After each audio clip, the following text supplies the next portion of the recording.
and welcome to Roland's Reviews. I decided to come on a little earlier than anticipated, so people can just come in and drop in, drop out, because I know people are busy today. So I'll just be streaming this, and you just let me know what you think, and then we'll talk about it later on this afternoon. Please hit the like button, folks. Thanks so much.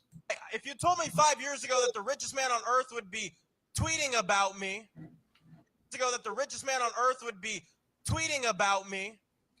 I mean, it goes to show Elon's a great example that money can't buy you happiness, and money can't buy you a Wisconsin Supreme Court seat either.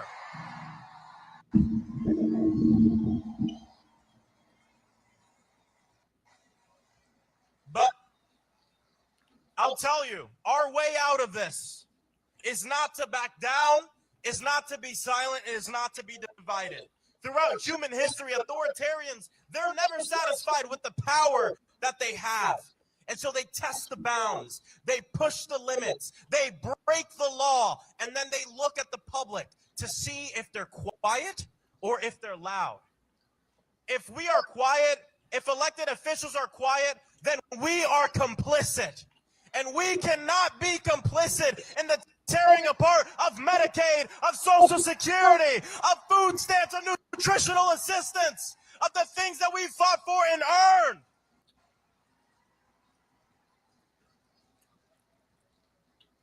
This is why Democrats in the House and across the country, we can't be and we are not the minority party. We must be the opposition in this moment.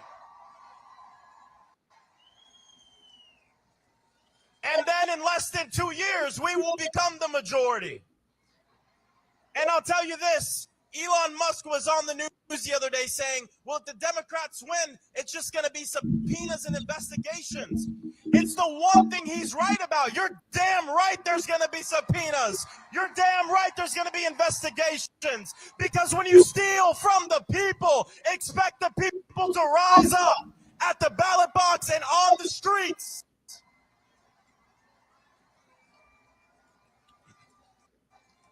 Look, I'll end with this. I'm not going to be the one to sit here and say everything is going to be okay. Because to be honest, there's going to be a lot of people, and there's already a lot of people who are not okay, who are suffering from this authoritarian right-wing regime that is trying to have a billionaire takeover of our government. But the good thing is we are not alone. Not just in this moment and in this crowd, but I mean, we're not alone in the grand mosaic of humanity and timeline of justice. We stand alongside the water protectors, the freedom fighters, the anti-war warriors, the labor organizers, and movements of working people throughout human history that have seen the world through the eyes of the most vulnerable and said, we are all together. We are not divided and we are not apart. And it's not going to be easy. And I know this coming from a movement. You know, I got involved in politics when I was 15 years old because I didn't want to get shot in school. I was a part of movement for 10 years and still part of the gun violence prevention movement. That the time when the most people give a damn about our issue is coupled when there's the most death and chaos. A movement when the country is paying attention to us. This is what's going on right now. I always tell people, the testament of an organizer is what you do when nobody's paying attention. But the testament of a movement is what you do when the world is watching. And the world is watching our country right now. There will be times when we feel discouraged. There will be times where we feel disappointed, but when those feelings overcome you, think about this moment. Think about our people. Think about our stories. And think about the people who came before us. And in my mind, I always think about the amazing Angela Davis when she said, I am no longer accepting what I cannot change. I am changing what I cannot accept. So to the people, Can you accept cuts to Social Security? Can you accept cuts to Medicare and Medicaid? Can we accept the rise of right-wing authoritarians in this country? Can we accept them banning the books in our libraries? Can we accept them trying to ethically cleanse our people from a land? Can we accept kids being mowed down in their schools? Well, it sounds like we have a lot of damn work to do. God bless you all. Let's continue to fight, and we will win. Thank you.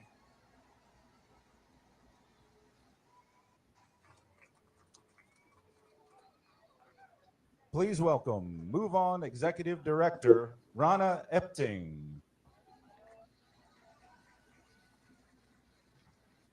Hello, DC. I'm Rana, and I'm with Move On. Who's a Move On member? Raise your hand. That's right, because at Move On, we believe in the power of the people. We believe in the power of collective action, and that's what today is all about. Look, we know Trump and Musk and the Republicans have been launching an all-out flood the zone strategy to overwhelm us with attacks on Social Security, Medicaid, on other critical services and benefits that we've earned, on attacks on our rights and our freedoms. They want us to feel helpless. They want us to be hopeless. They want us to feel alone in our concerns. Are we alone? Are we helpless? Hell no. Are we hopeless? No, because when we come together, we are powerful. And thank you for being here today. Look, Trump and Musk, they're doing everything to consolidate their power. You know that. You know that. They're firing tens of thousands of federal employees. They're threatening to get rid of more. They're trying to eliminate the Department of Education, leaving students, parents, and teachers out in the cold in favor of making their billionaire backers richer and richer. And now they're attempting to silence our neighbors in the workforce all across the country by taking away their voice on the job. Are we going to stand for that? But as we know, the working people united will never be divided, will never be defeated. And you're about to hear from some incredible leaders of unions here today. We'll be joined alongside with working people who've been directly affected at the hands of Trump and Musk. They're not just fighting for their members, they are fighting for all of us, folks. So please give a big, hearty welcome to the stage, AFL-CIO President Liz Shuler, NEA President Becky Pringle, National Nurses United President Kathy Kennedy, NFFE President Randy Irwin, and AFG President Everett Kelly, along with their members.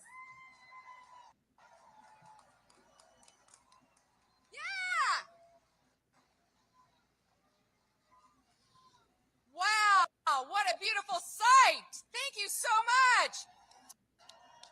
I'm Liz Shuler, President of the AFL-CIO, America's Unions. And I'm so honored to be here with all of you and with all of our labor activists and leaders here to bring the voice of not just our 63 unions and nearly 15 million workers, but of every working person in this country. So listen, this administration wants us, they want us to think that these cuts are about a bunch of bureaucrats, that these cuts don't matter to workers and families across the country. Well, I'm up here today next to workers who are the human face of what is going on. The people who make our lives better, who serve our communities, and whose lives have been turned upside down by this administration. People like Shanice Mundell, who's standing right here next to me, an Air Force veteran, someone who served this country and then went to work for the federal government, the Office of Personnel Management, a proud AFGE union member. She made sure people got their health care until this administration fired her. Does that make sense to anyone here? Listen, ever since this election, I keep hearing about how divided working people are. But the people I talk to every day, teachers, nurses, construction workers, engineers, sanitation workers, people with every kind of job and every kind of background, what I hear is the exact opposite. We could not be more united in what matters to us. And I see it. I see it. I have not met one person. I've not met one person who says, yes, it makes sense for a CEO to make 268 times what I make while I live paycheck to paycheck. I have not met one person who says, yes, Elon Musk and Jeff Bezos need more tax breaks, and that money should come from my mom's Medicare or Social Security. I have not met one person who says, yes, please, let an unelected billionaire take a chainsaw to the jobs that my community counts on. The jobs that keep my food safe, that make my water clean. Get rid of the workers who care for our veterans, our heroes when they come back from serving our country. It makes no sense. So to every working person here and everyone watching, I don't care if you're a Democrat, a Republican, an independent, do you want common sense from your government? Are you sick and tired of a government that is not of by and for the people, but of by and for the billionaires? Are you ready to do something about it? That's what I thought. They have billions of dollars. But what we saw on Tuesday night in Wisconsin gives me hope. Because our votes are not for sale. Our values are not for sale. And our rights and our freedoms are not for sale. So are you ready to fight? You ready to win? I'd love to have Shanice say a few words about her experience, and then I'll introduce our next speaker. Thanks, everyone, for coming out. I just want to thank you all and let you know that I'm happy that you're in the fight with us. I may not get my job back, but I'm going to fight for the employees that are still there because they deserve it as well. And I'm going to make sure that everyone knows what's going on, because when we fight, we win.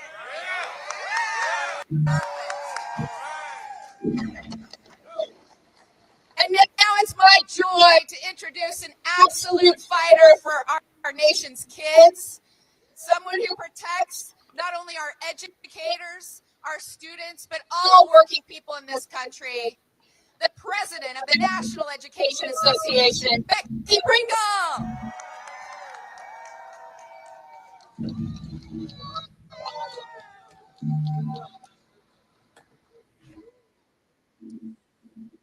The view from up here is magnificent.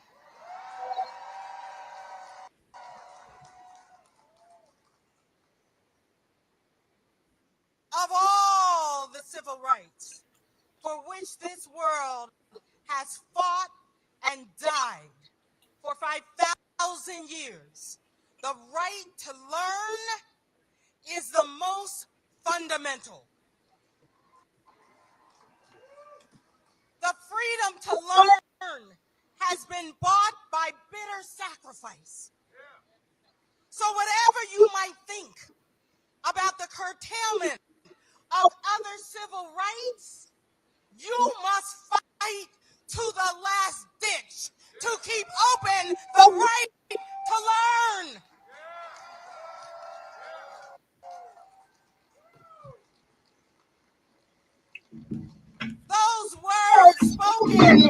W.E.B. Du Bois over a century ago are still true today. I am Becky Pringle, and I am most proud of having taught eighth graders the wonders of science for 31 years. And I am honored to be the president of this nation's largest labor union, the National Education Association.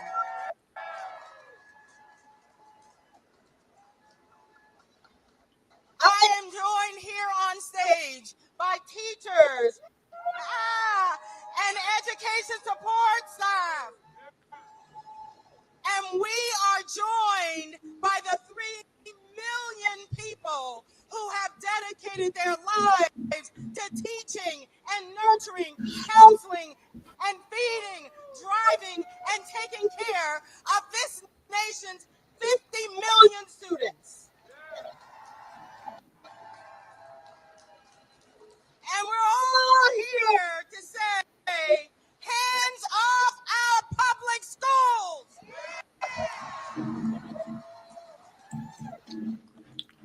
Someone needs to put their hands on. They've been failing for 50 years. I'm just saying. Hit the like button, folks. And make this stuff up. Linda McMahon's brazen attempts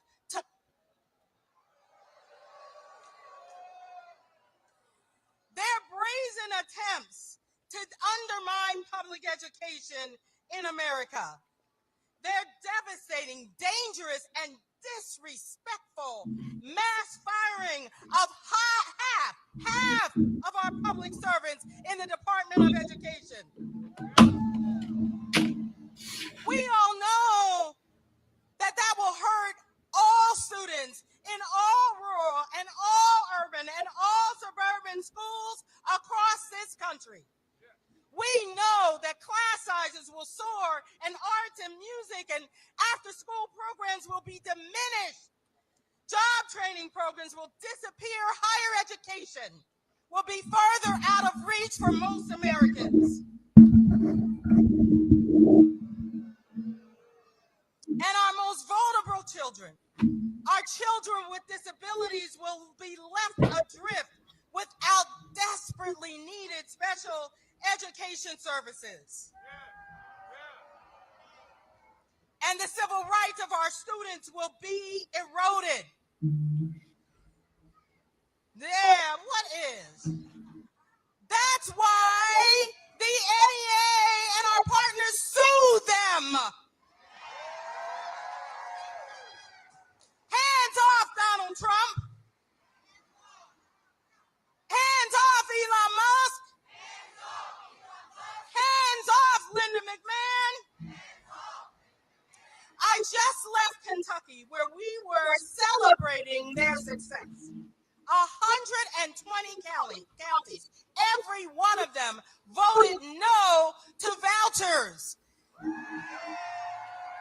That's because vouchers will help poor kids get away from the situation that they're in. Of course, the Democrats want to keep you dependent on them.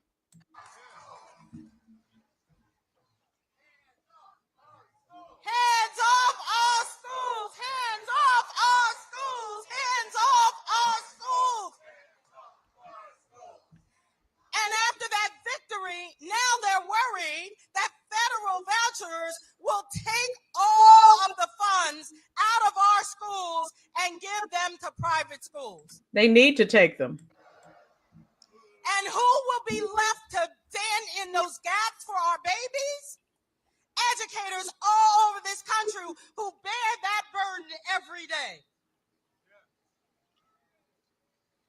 And those federal workers in the Department of Education, where we saw them being fired, we heard from them. Anthony, a veteran who told us, I put my life on the line. I was willing to die for this country, all to be thrown out like trash by this administration. Donald Trump and Elon Musk are trying to roll back 6 decades of civil rights progress. They're peddling their private school voucher schemes to put money in the pockets of already obscenely rich billionaires and take away money from the 90% of the students who learn in our public schools. And we know it's a scheme. We've already seen when states go to vouchers, academics decline, state budgets are slashed, and public education, our schools lose vital funding. Now you might say, Becky, why are they doing this? Right, Tina. They're not. American children aren't getting the education that they need anyway. She doesn't know what she's talking about. Into any authoritarian's plan to strip away the freedom to teach and the freedom to learn. Because oligarchs know that to maintain When's the last time she's been inside a classroom? Thank you, Chubbs is right. Nothing like starting your day off listening to thank you for your service, sir. Yes. When's the last time she's been in a classroom? Administration can't have that. They don't want people who are critical thinkers asking hard questions, people reading. They don't want that.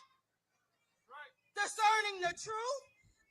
They want us divided and swimming in chaos and confusion so we won't come together and expose their plan for what it is. That we won't focus on creating that beautiful vision of every public school having the resources to create a safe and welcoming and inclusive and joyful learning environment where every student, everyone can live into their brilliance.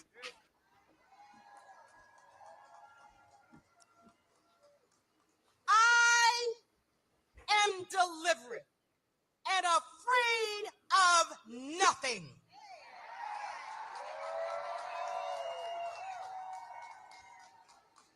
Let those powerful words of Audre Lorde fuel our courage and resolve.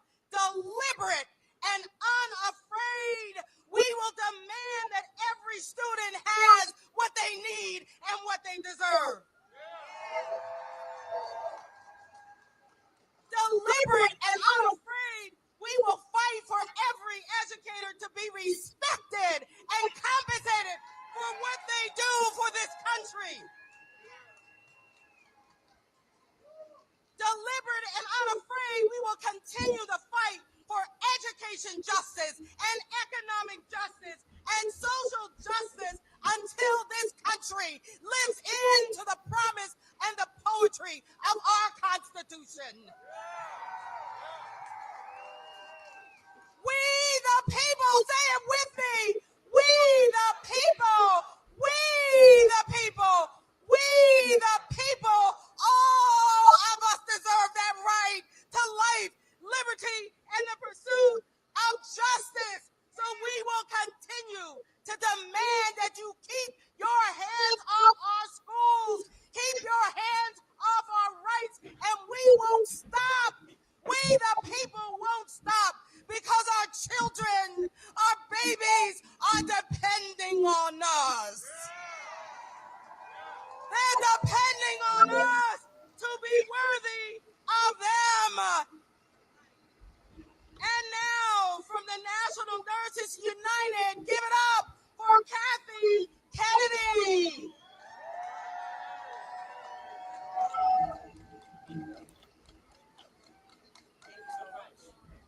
Well, hello, everybody. My name is Kathy Kennedy, and I'm a registered nurse and president of National Nurses United. And you know, union nurses have long fought for Medicare for all because we know that health care is a human right.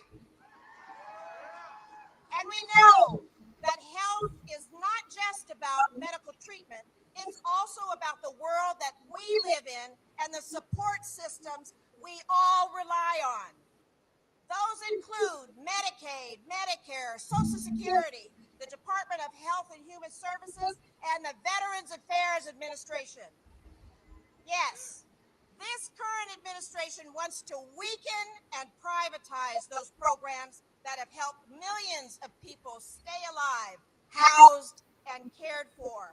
And without these programs, vulnerable seniors, low-income families, people with disabilities, and veterans will suffer.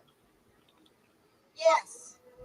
And while they're attacking the social programs, they're also stripping away protected union rights from federal workers, including our VA nurses, 15,000 of them. No. Yes. They're trying to break our solidarity so that we can't hold them accountable. But guess what? We're not going to let that happen. The current administration wants a society where wealthful and powerful get richer while the rest of us struggle.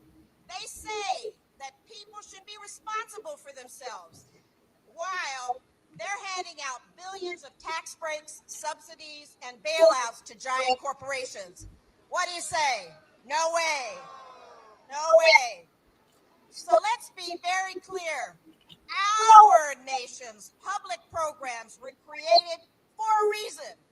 During times of struggle like the Great Depression, the World Wars, and Vietnam, when seniors were dying in poverty, veterans were left without care, and millions of Americans lacked the basic services to live. Do we want that? Excuse me, ma'am. Didn't we just have that the last 4 years when millions of non-American citizens were taken care of by the Democrats while Americans were ignored? Hit the like button, folks. Yes, Mayor, I came on early and I'll be in and out of the stream all day. But since I just wanted you guys to hear this nonsense. So yeah, I just come on in and hit the like button and just enjoy and listen to the nonsensical doggerel that they're peddling. So Sean, I guess everything is okay. Yeah, we're all where's Bach? Yeah, we love everyone here. Yeah. So Sean, you're good, and Bach, you're good. I don't know what I missed. Okay, here you go, folks. Listen to this nonsense. Right? Our seniors, our communities, our patients, our veterans, we all depend on this. So hands off our public services. Hands off our union rights. Hands off. All right. So I am so happy and so thrilled to see all of you today. And now I would like to turn it over to another president of the National Federation of Federal Employees, President Randy Irwin.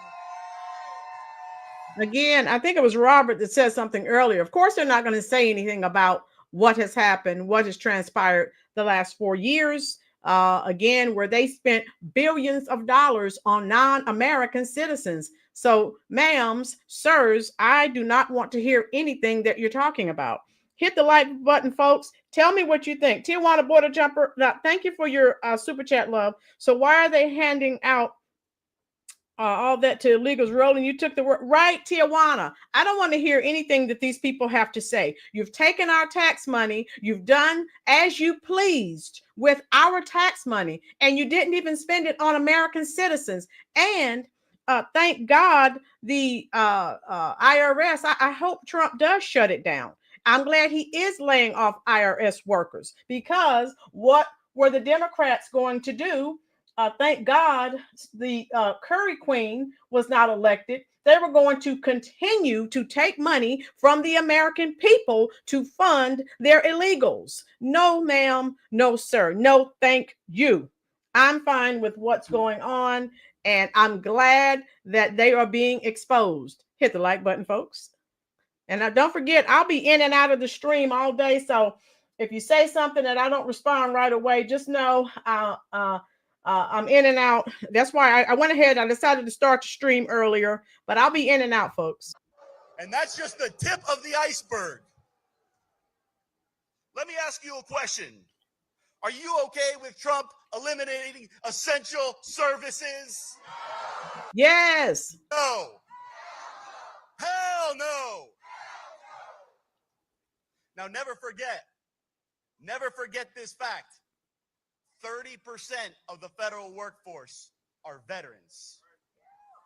the biggest employer of veterans nationwide by a wide margin. With a lot of people who have positions, but they aren't doing a lot of work. And a lot of people are sitting at home and they've been caught going off shopping and doing other things when they were supposed to be working at home. They don't say anything about that. Okay, here we go. Veterans now are jobless because of what this president is doing. Boo. Concurrently, they're decimating the Department of Veterans Affairs. They're laying off 83,000 people that care for veterans. This is a 1-2 punch to the face of our veterans. Are you okay with that? Hell no. Oh, so you cared so much about the veterans. That's why you took care of the homeless veterans for the last 4 years while they were out living on the streets, and you were paying for non-American citizens to stay in 3- and 4-star hotels. I'll continue. Point about the veterans. You can stand with Doge and Trump and Elon Musk, or you can stand for veterans. You cannot stand for both. Okay. Now make no mistake. The cuts to essential services, okay, the cuts that we're seeing to the workforce are decimating public services, unquestionably putting the American people in danger. Okay, we've seen cuts to nuclear regulators that they went back on. They told air traffic controllers to quit and then went back on it. We represent wildland firefighters. They're not hiring enough of them. Communities are going to burn. It's scary. Okay, examples all over government. Okay, let me ask you a question. Are you okay with Trump undermining public safety? Hell no. Hell no. And in the last 10 days, Trump signed an executive order attempting to unilaterally and unlawfully end collective bargaining for over 1 million federal employees. We've never seen anything like that in this country, folks. Never seen anything like it. It is the biggest assault on collective bargaining that we have ever seen in this country. A critical First Amendment right protected by the Constitution. Are you okay with that? Hell no. Hell no. This administration. Yes, Mayor, they are telling many lies, and they're scaring older people, telling them that they're cutting their Social Security and all of these other lies that they are peddling. They're not telling the full story. You're absolutely right. Stop. We never stop fighting for this country. The Democrats don't even fight for this country. You fight for illegals and foreign nationals. That's who you fight for. So why aren't you telling that story? Kelly, president of AFGE.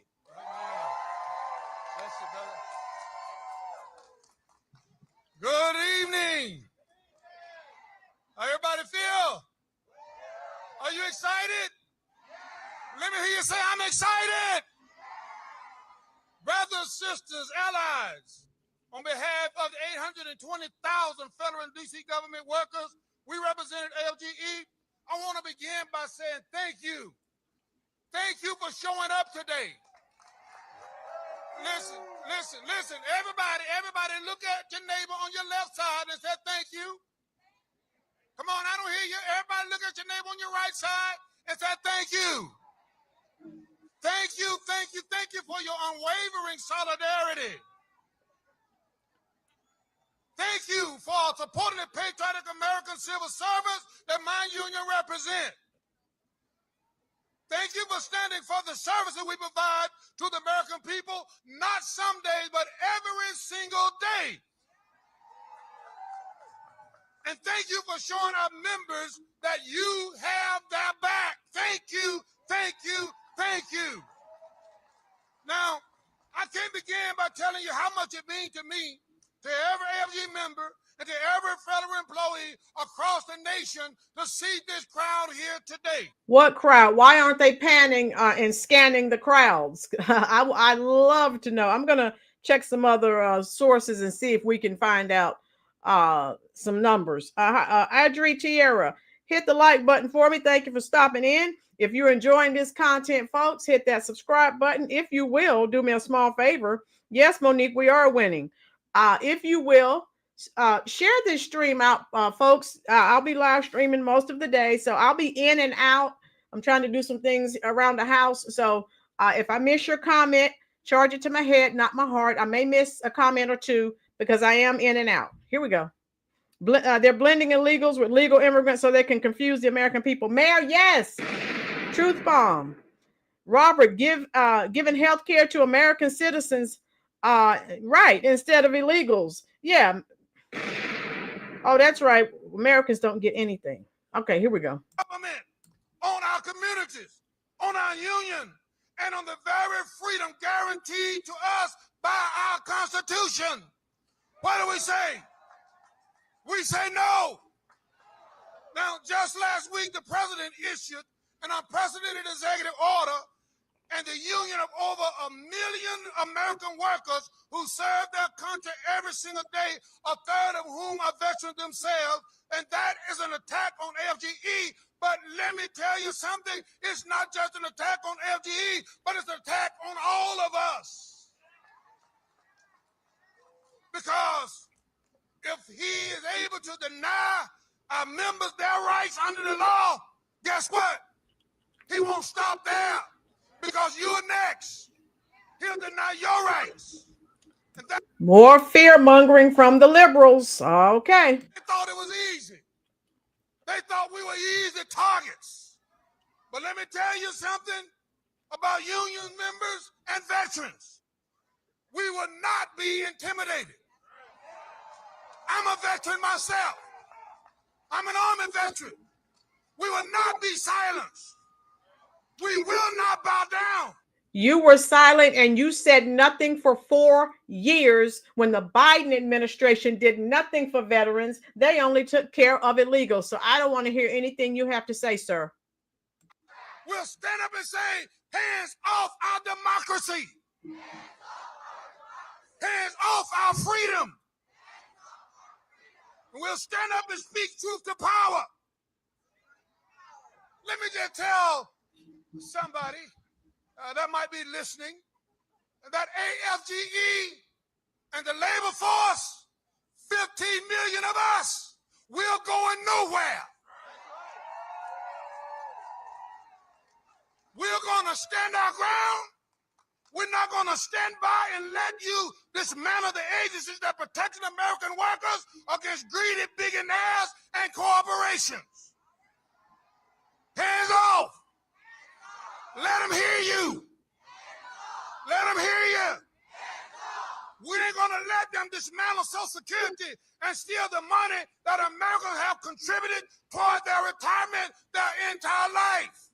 More lies. Say, we aren't going to let you cut 80,000 workers from the VA and take away our veteran benefits. What do you say? We aren't going to. Yes, Bach, we know the bottom line. They don't want to lose their checks. They don't care about these people. Thank you, Bach. Exactly. Truth bomb. Brothers and sisters, we know the actions of Elon Musk and Trump and their Doge billionaire buddies aren't about efficiency or national security. That's just an excuse they use. Now, they call it the Department of Government Efficiency. Let me tell you what I call it. Let me tell you what I call it, and I want to see if you agree with me. I call it the Department of Government Evil. Because it's evil to disrupt 9 million lives that are veterans for the power grab. It's just evil. It's evil to destroy the very system that ensures clean water and clean food. It's just plain evil. Now, this is what they want. They want power. Plain and simple. They want it, and they don't want you to have it. Their shock and awe campaign was meant to silence our voice and weaken our resolve and put regular Americans under the boot heels of unelected billionaires, destroying the American experiment in freedom and democracy that's 2.5 centuries old. And that's why AFGE has been in the courts, in the media, in Congress, and here with you on the street. And not only are we in the court, but we're kicking them behind while we're in the court. And we're going to continue to kick that behind because we're going to stand up for every wrong federal employee there is. We're going to continue to fight back. So here's the question. Are we going to let it happen? The people gathered here today, all across America, this country is not going to let it happen. But let me be clear. This is not a marathon. This is a marathon, not a sprint. Today isn't the end of this movement. It's the beginning. And we got to leave here these events all around the country and continue to organize. We have to continue to raise awareness. Continue to recruit more people to our cause. As a union, as a movement, and as a nation, we are facing some hard challenges. Right, Robert? Challenges like we never faced before. But let me tell you something. There's still no challenge too big for us to overcome if we work together. To every federal employee watching today, know this. AFGE and all the folk out here across the country have your back. Let me hear you tell them. We have your back. And we will speak truth to power. We will not be intimidated. We will not be silenced. We're here to fight. We intend to win because we stand on principles. Together, we'll stand strong against all attacks. Let me hear you say together. And together we'll protect the rights and the freedom of every American because we got the power. You know, we have power. The power is in we. Say we. We will stand. We will fight. We'll fight for righteousness. We'll fight for justice. Say we got the power. We got the power. So brothers and sisters, stay strong. Keep the faith. Hold on just a little while longer. Don't ever give up. Do not despair. Fight on. March on. Pray on.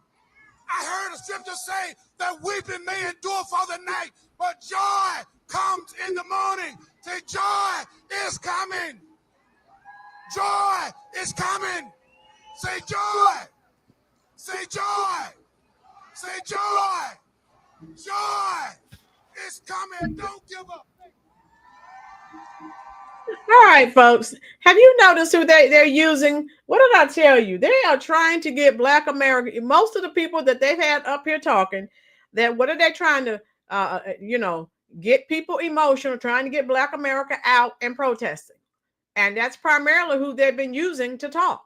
And of course, they're using the fear mongering. Sean, we're all family here, dear. So everyone's just trying to be careful. They don't want the stream to be someone can report the stream saying someone's using, bad words or something. So you're fine. We're just people are just trying to make sure, people sometimes try to destroy you and they'll tell YouTube someone's using bad words in the chat. So they're just trying to make sure the chat doesn't get shut down. So nothing nefarious, Sean. They're not, they're just trying to make sure, because YouTube will shut you. I mean, YouTube, you just don't know, Sean. Oh my God, YouTube will shut you down in a heartbeat over little or nothing. It's unbelievable. Okay, how you are censored on this platform.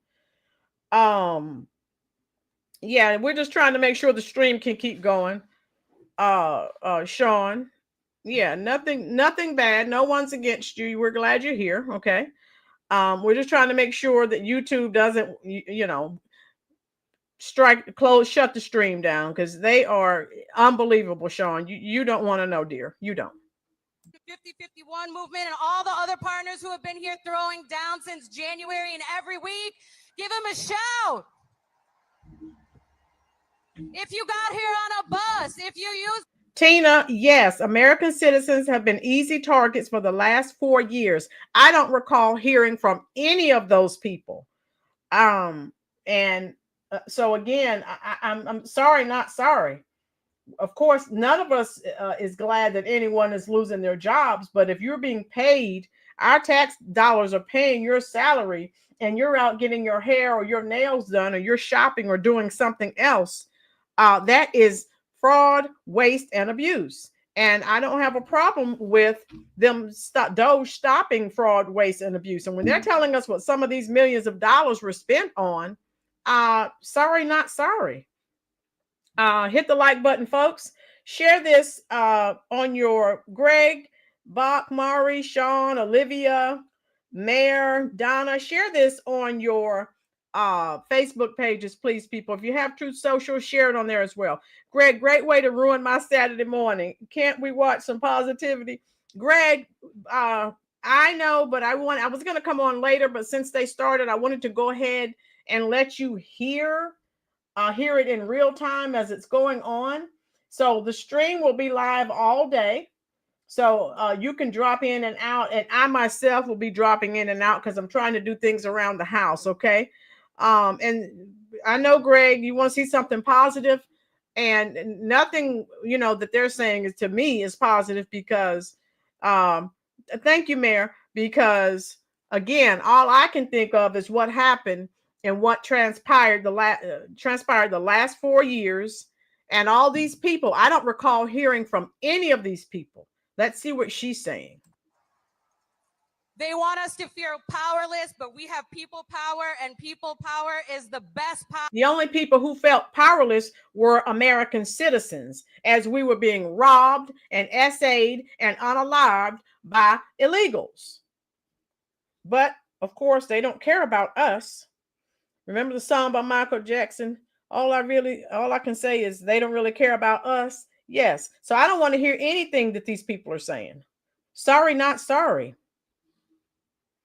What's church scene coming to America? Monique, I need to go back and watch that movie. I haven't seen that movie in several years. I need to go check it out. Yeah, Mayor, and I'm just saying, I don't want to hear what they're saying because they said nothing for 4 years while the American people suffered. Now the people that they're claiming that they're helping, they're so concerned about.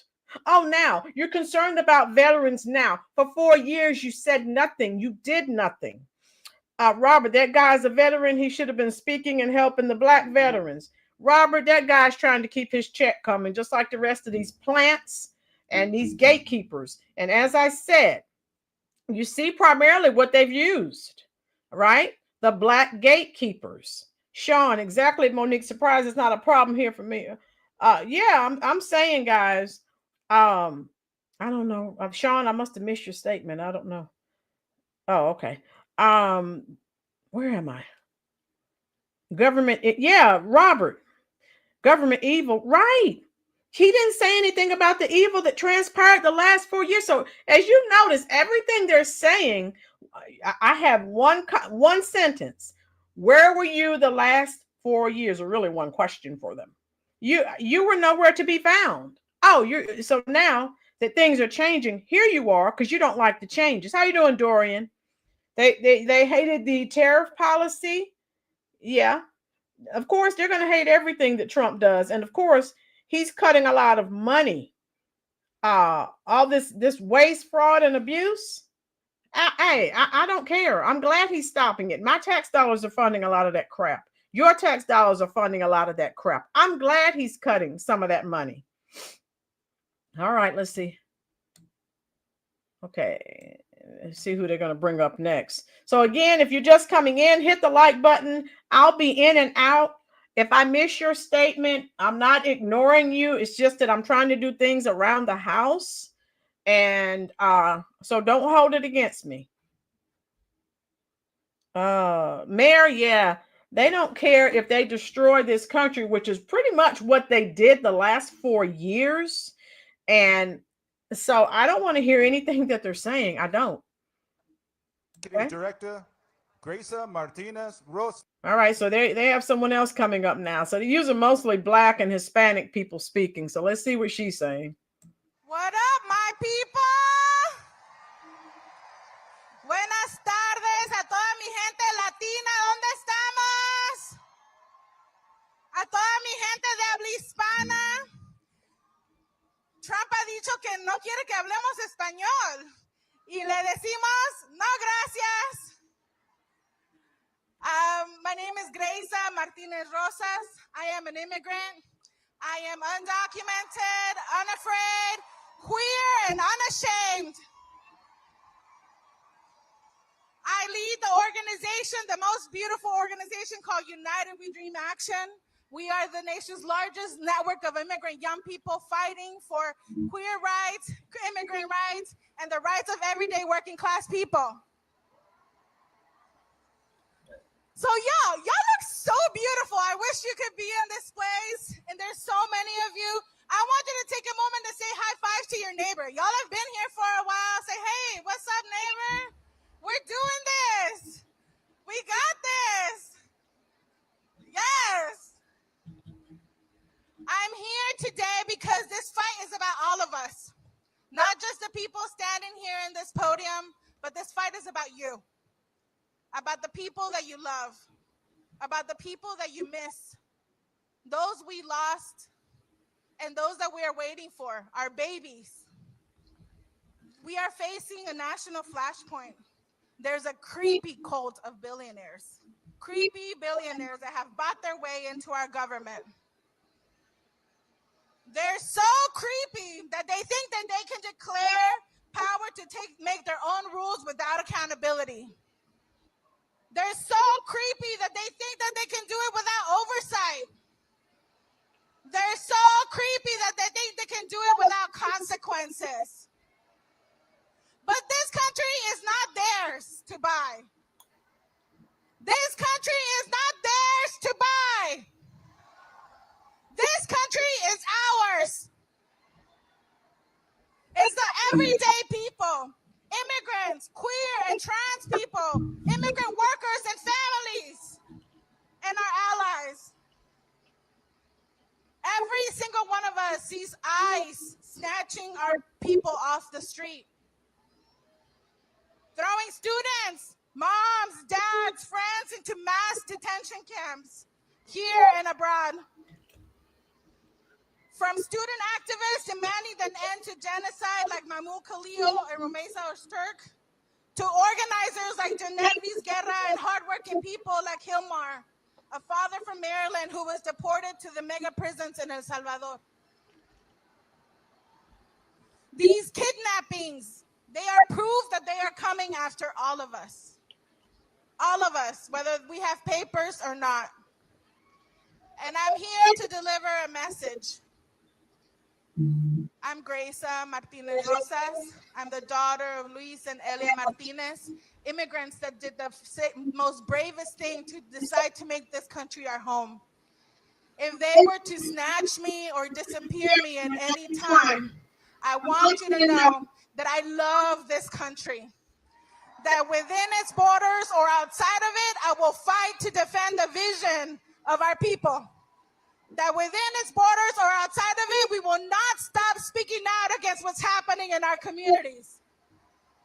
I want you to know if I'm disappeared, that I know that you'll show up for me and the millions of undocumented people here in the US. Am I right? Am I right? I don't tell you this to be scared because I'm undocumented and unafraid. I'm telling you because this is the reality and we have to be honest with one another. And I tell you this because all of us have to turn the rage that we are feeling into the power, to the transformations, and to the miracles that we deserve. So, do you want power? All right, repeat after me. Power, transformation, miracles. I want it. I need it. I got to have it. I don't know. We're here. know you've been here for a while, but I need to feel the ground shaking around me. Are you ready? Power! Transformation! Miracles! I want it! I need it! I got to have it! I got to have it! So are we gonna let ICE storm our cities? No! Are we gonna let ICE storm our schools? Are we gonna let ICE storm our hospitals? Together we say, hands off immigrants! Hands off DACA! Hands off students! Hands off queer people! Hands off our communities!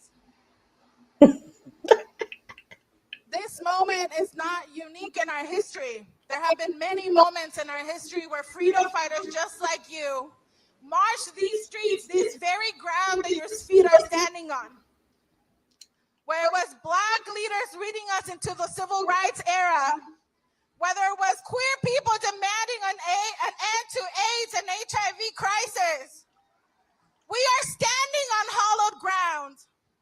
And those ancestors have left us visions and stories and songs.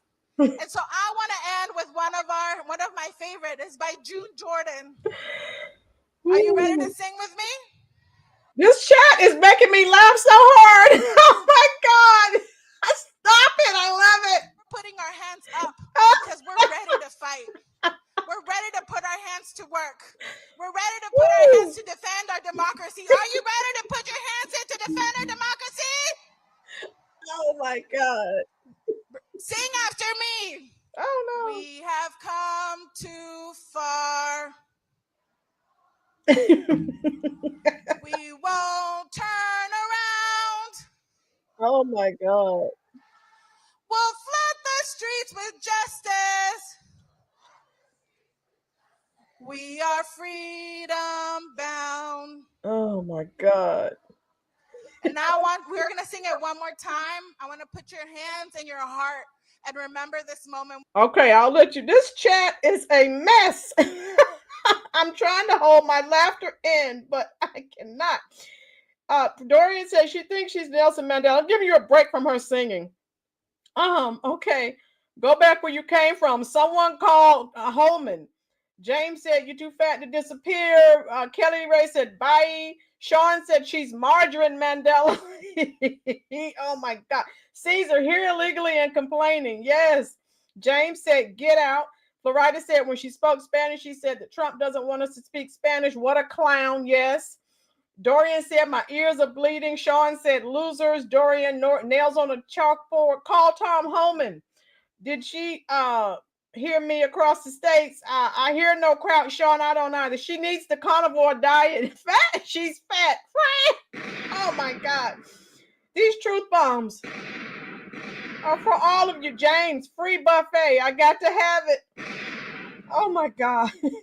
I love you too, Tina. Oh my God. Dorian, somebody give her a duct tape and a Weight Watchers plane. Oh my God. Kelly, ain't that a bee? Come here to fly your own flag and disrespect us. These are your cities, you fool. Okay, there's a crowd, folks. Oh my God. All right, look, we're all coming together here because there's so many of us. Oh my God. So many people being harmed by the consequences of the callous, corrupt, and chaotic Trump administration. Boo. And as Trump Caesar, it is sickening to implement his far right-wing agenda at a speed which we have never seen before, we know he's doing it on purpose so that we can't keep up with the changes and that we eventually lose hope and can't fight back. And he's directly targeting and bullying. What do we say to bullies? Yeah.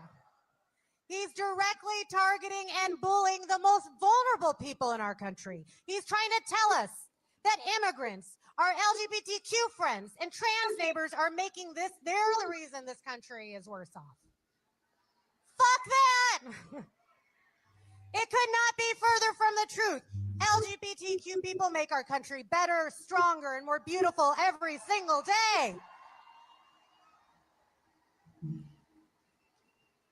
It is my honor and privilege to welcome the inspiring Stella Keating, the first transgender teenager to testify before the U.S. Senate, and Human Rights Campaign president and friend, Kelly Robinson.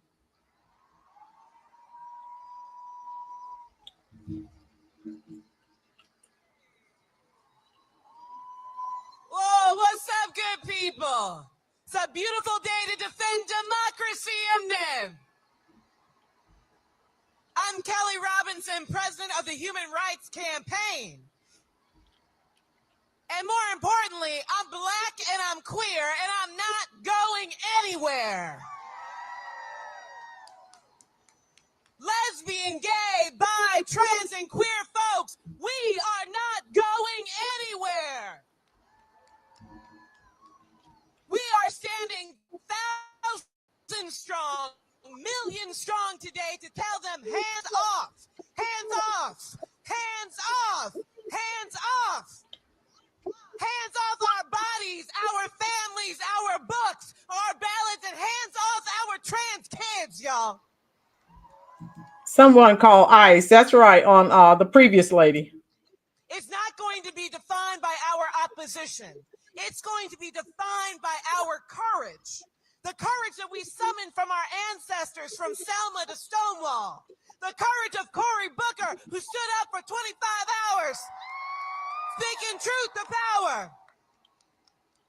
The courage of those Wisconsin voters that stood up for democracy. Y'all, these are serious times that require serious leadership. If it's not going to come from 1600 Pennsylvania Avenue, it's going to come from people like us out in the streets, ready to fight for freedom, ready to fight for justice, ready to fight for liberation. Let me hear you. And nobody knows courage better than our young people, y'all. And I want you to hear directly from one of them today. She's a fighter. She's a truth teller. When she speaks, the world leans in. Give it up for Stella Keating.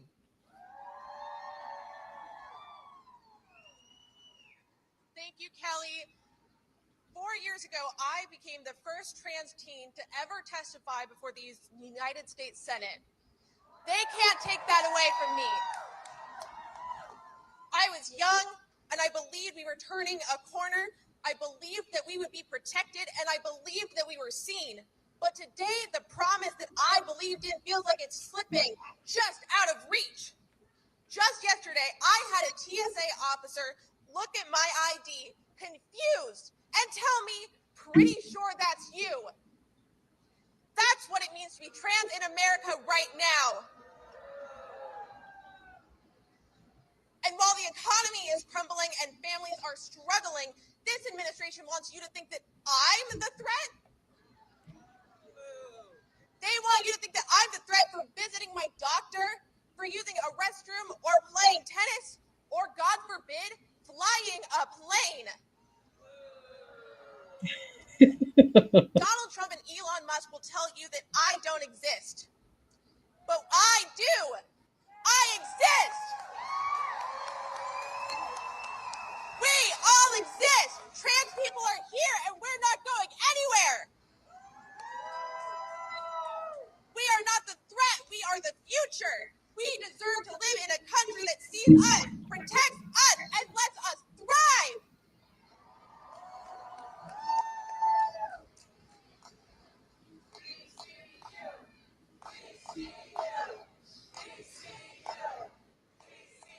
So the question isn't whether we belong. The question is, what are you willing to do to defend us? Yes, yes, we see you, Stella. Yes. Yes. This moment that we're in, y'all, it demands more than outrage. It demands action. Because the attacks that we're seeing, they're not just political, they are personal, y'all. They're trying to ban our books. They're slashing HIV prevention funding. They're criminalizing our doctors, our teachers, our families, and our lives. This is Donald Trump's America, and I don't want it, y'all. We don't want this America. Move away. Move out. We want the America we deserve, where dignity, safety, and freedom belong not to some of us, but to all of us, y'all. You know, the words of Ella Baker have been on my heart. She said, "We who believe in freedom cannot rest. We who believe in freedom cannot rest." I'm not going to rest. I'm going to organize. Are you? I'm not going to rest. I'm going to vote. Are you? I'm not going to rest. I'm going to show up and be loud and proud and powerful. Are you ready to do that, y'all? So let them know. Hands off. Hands off. Hands off. Hands off. Let's get to work and let's get free, y'all.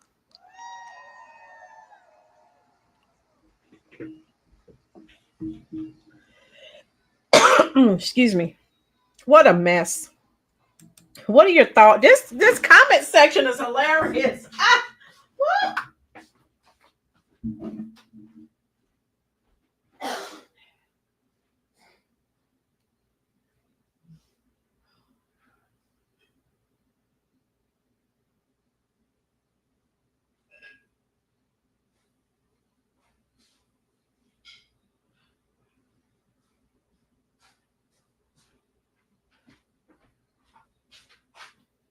I don't know what else to say. I'm just,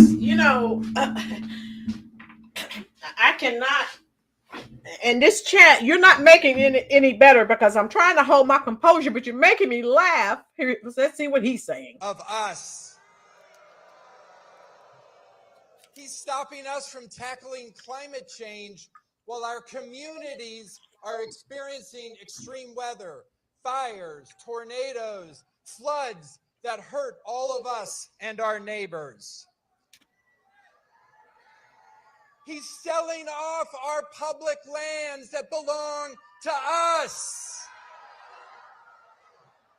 Oh, and then he's trying to ban clean energy and make electric vehicles more expensive, except for Teslas. He kind of likes those now. He likes those. The simple fact is, Donald Trump made a bunch of promises. He's breaking them all, and he's hurting us. He promised us lower cost, but instead he's trying to ban cheaper clean energy, and he's jacking up our utility bills. He promised us the cleanest air and the cleanest water. Under Donald Trump, pollution is making a comeback. Donald Trump and Elon Musk are setting us back decades. They are hurting us, our families, and our communities, and their rich buddies are doing just fine. Well, we're saying enough is enough. Now, Trump is telling us that we have to accept this uncertainty and this pain that he has created. He has the audacity to say to us, tough luck. I made your life harder. Just deal with it. We will not bow down to that cynicism. I'm here to say it doesn't have to be like this.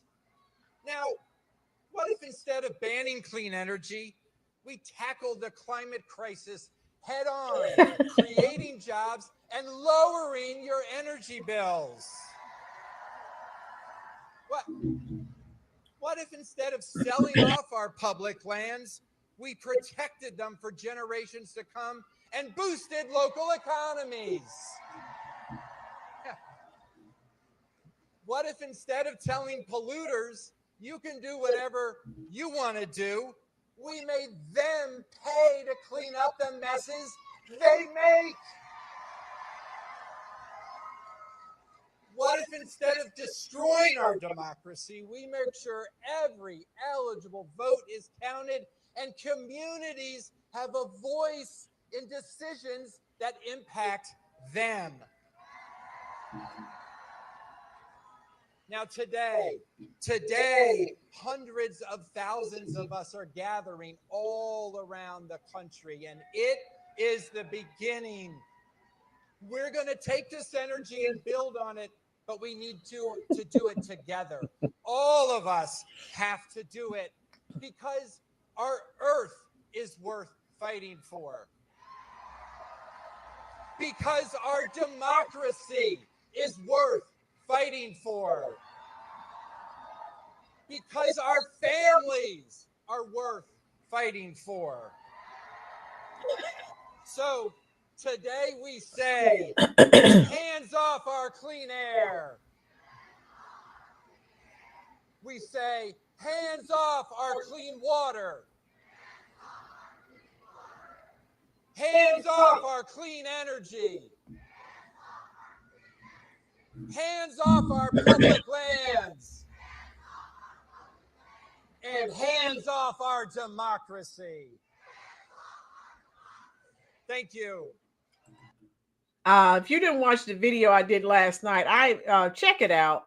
So all of these people that you see talking, I had all of the organizations who are backing this hands-off movement. Uh-oh, let's see what she's saying.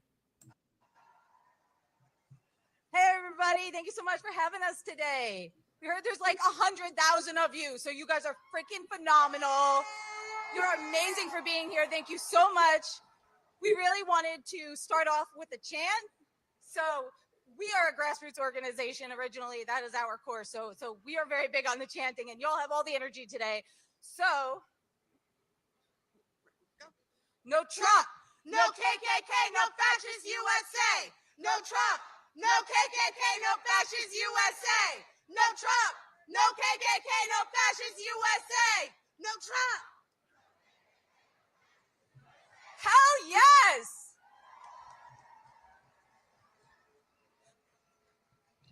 I'm a little tall.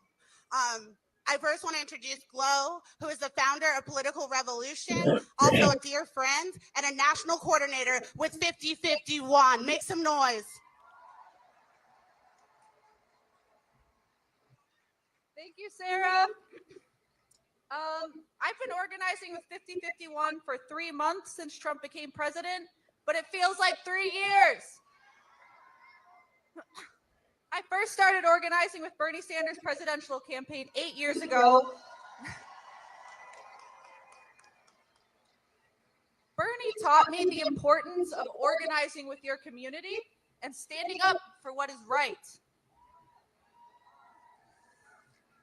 He made me realize how wrong things are in this country. He talked about oligarchy and what kind of things can happen in a country where the rich are getting richer and the poor are getting poorer. Where greed is incentivized and made legal.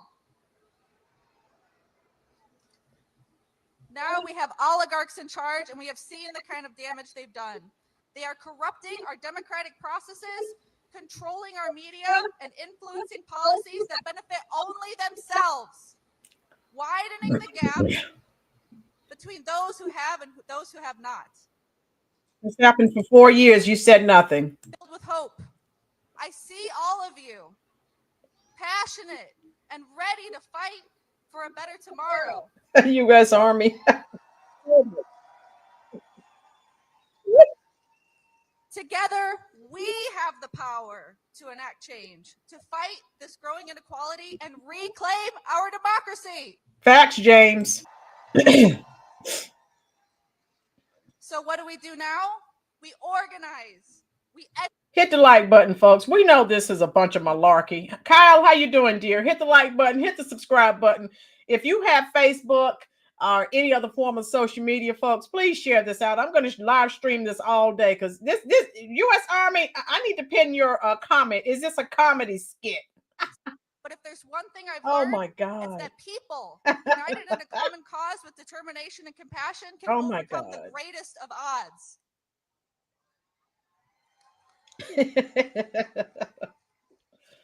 Let's continue to build this movement. Let's continue to stand up for justice, for equality, and for the rights of every single individual.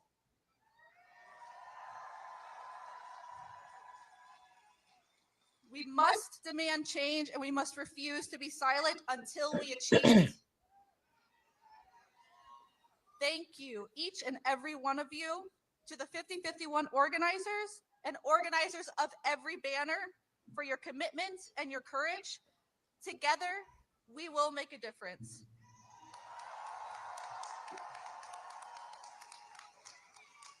This movement is bigger than any one person. Together, we can change this country.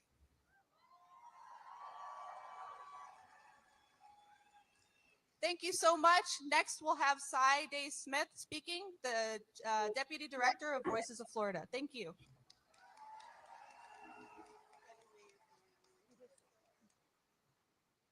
Oh my God, there's so many of you.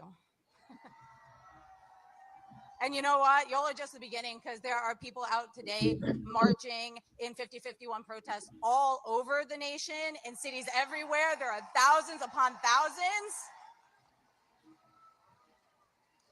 Y'all, my name is Zaide Smith, and I am the Chief Deputy Director of Voices of Florida, a national coordinator with 5051. Now, I'm sure many of y'all have heard about Florida. You'll probably know we've been dealing with a lot of this for a long time. A lot of people have been joking that Florida's that the United States has kind of turned into the Florida of the world. So imagine what it's like to be the Florida of Florida right now.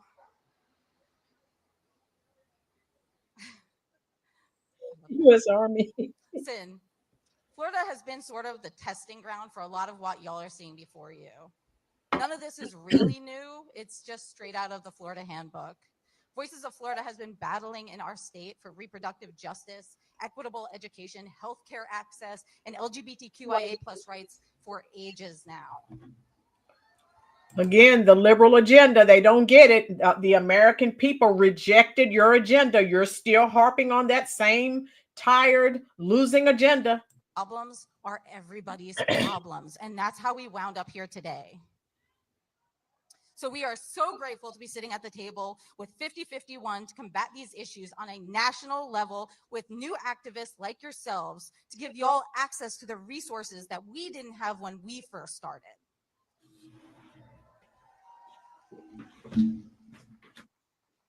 Y'all, the American dream is dying, and I don't say that with joy or arrogance. I say that with mourning for the future that we all longed for as Americans. The American dream is the notion that with hard work, success and prosperity is accessible to everyone. It's faith in that dream that brought countless families to immigrate to the United States. And it is because of that dream that we are all here today, descendants of those immigrants. That dream is turning into a nightmare.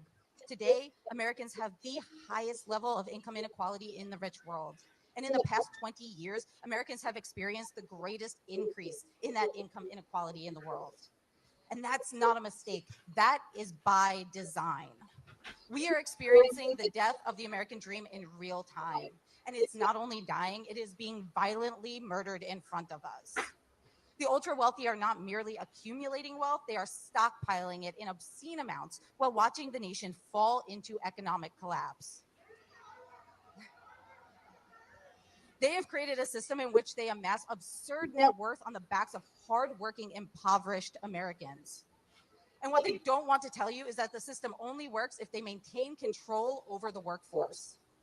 We are being systemically isolated from the rest of the world. Our media is being censored. Our borders are being closed. Access to help and resources are being withdrawn. Air travel has been made unsafe. And make no mistake, the president knew that tariffs would cripple the economy. That is exactly why he passed them. By spiraling our nation into severe economic collapse, Trump is ensuring that low and medium income Americans will never be out from under the boot of the wealthy elite in this country. We are in a crisis in which economic instability, climate change, and authoritarian overreach are feeding into each other to create a system in which the average American cannot possibly thrive. If billionaires not to name names, raking in millions per day, wanted to actually solve these issues, they would. But they choose to instead hinder progress to ensure that they continue to stay at the top. This is why they are canceling research on climate change. This is why they are dismantling education systems. And this is why they are privatizing Social Security. What's worse is they don't want to be held accountable. And that's why they are placing blame on our most vulnerable Americans, immigrants and trans folks. The average American will never be affected by the existence of a trans athlete. Yet that is what they want our attention to be on. You know what we are affected by? Hunger. Rates of death by starvation in the United States has more than doubled since 2018. It is time to wake up, America. It is time to remind the grotesquely wealthy that we are more than just cheap labor. We are human beings. We are the backbone of this country. We, the people, are the future of the American dream, and we, the people, are taking it back. Again, I'm Zaide Smith, Deputy Director of Voices of Florida. Thank you so much for being here today. And I am very, very excited to introduce my Executive Director and friend, Sarah Parker. I want you guys to do a little chant. There are organizers that have never organized in their life right now in the streets. When I say 50-50, I want you to say one. 50-50. 50-50. 50-50. My name is Sarah Parker. I am the Executive Director of Voices of Florida and a 5051 national organizer. But most importantly, I'm a mother. Let me be clear. 5051 is not just a movement, it is a declaration of independence. We have no leaders, and we are beholden only to our values and to the people across this land who dare to dream, hope, and to believe in a better tomorrow, a better world, and a better America. 50 states, 50 capitals have now turned into one movement. The 5051 movement is the American people. It's you, the person standing next to you, your friend, your loved one, and the people you are fighting for. We will most importantly continue to fight for our Constitution, fight to end executive overreach, and we the people will veto Project 2025.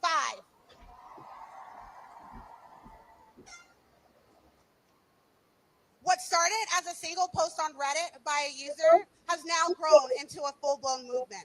From the smallest whispers of dissent to the loudest roars of defiance, 5051 is powered by the hope, the work, and the dedication of every state, every city, and every voice. We are a movement and a force, fueled by the unshakable belief that we deserve more. And as we stand here today in the belly of the beast, I want to remind you, this administration isn't just attacking our rights. It's unraveling the very foundation of our freedom. They seek to rip apart our Constitution, bully other nations, destroy our livelihoods, and turn neighbors against neighbors.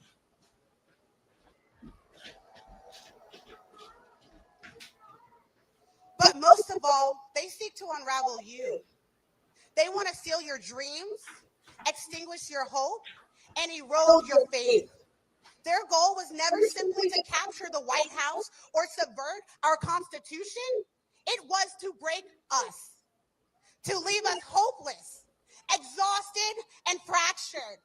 But I'm here to tell you, we will be damned if they succeed.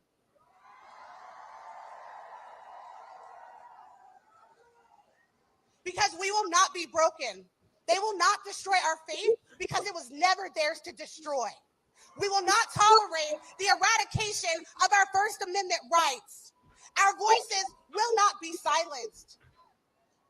We will peacefully dissent, as is our right, and we will not allow anyone to strip us of the freedoms that we hold dear. They will not strip away our hopes, for hope veins of this nation. It is embedded in every pivotal moment of our history. Hope built this country. Hope transformed this country. And hope will carry us forward.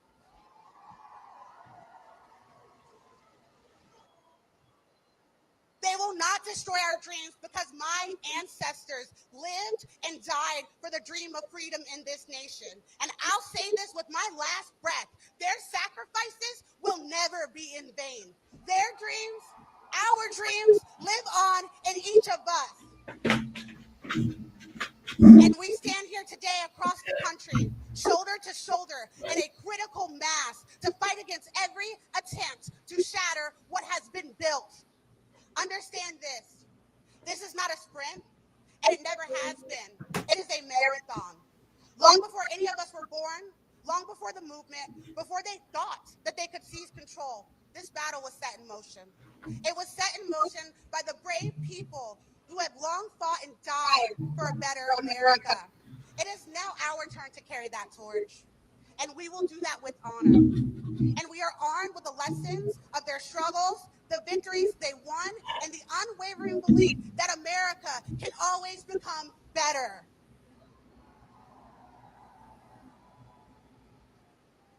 The fight for freedom, equality, and justice has never been easy, but it has always been worth it.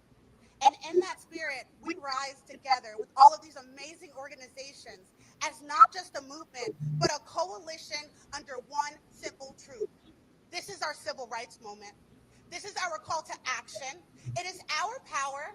It is our voice. It is the essence of who we are and who we've always been, a people who will be damned if we are silenced.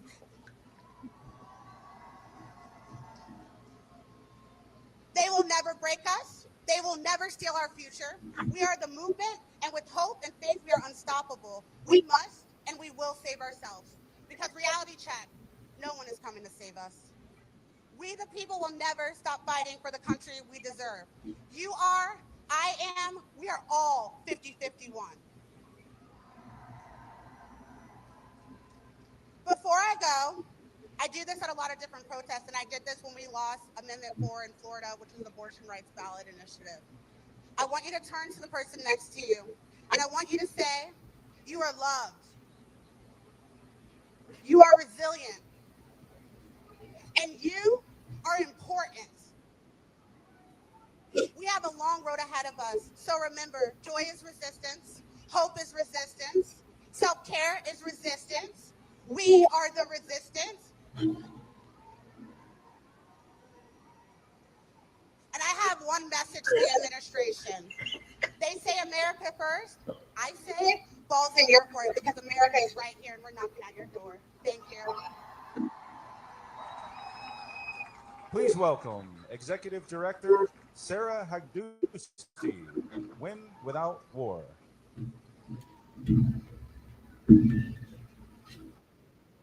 Hi, everyone. My name is Sarah Higduski, and I am the Executive Director of Win Without War, a movement of 200,000 strong across the country.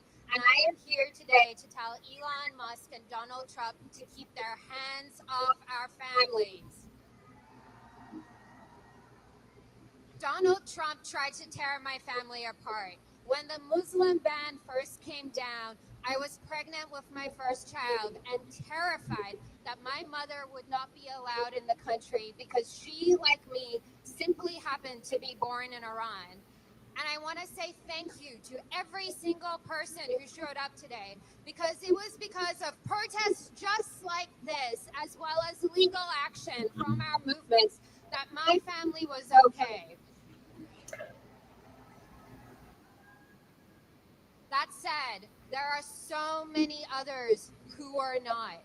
Because Donald Trump wants us to believe that families like mine and families like yours should have to suffer, be separated, or even die because of his warped notions of national security.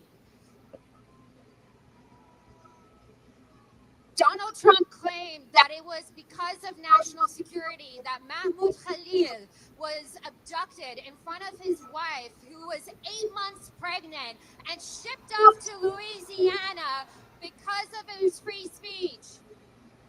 Donald Trump claimed that it was because of national security that Romesa Öztürk, a PhD student, was abducted by masked agents and shipped off for daring to publish her opinions. Donald Trump claims that it was because of national security that immigrants are being arrested and shipped off to mega prisons in El Salvador run by an autocrat. And one of the people he shipped off was Gilmar Abreu Garcia, a dad who lived down the road in Maryland who came here to flee gang violence. Donald Trump tells us it's a matter of national security that Bibi Netanyahu ripped up the ceasefire and is now back to slaughtering and wiping out whole families in Gaza. Now let me be very clear. Not a single person here is more safe when parents in Gaza have to dig with their bare hands through rubble, hoping that their kids are alive. Not a single person here is more safe because the families who lost loved ones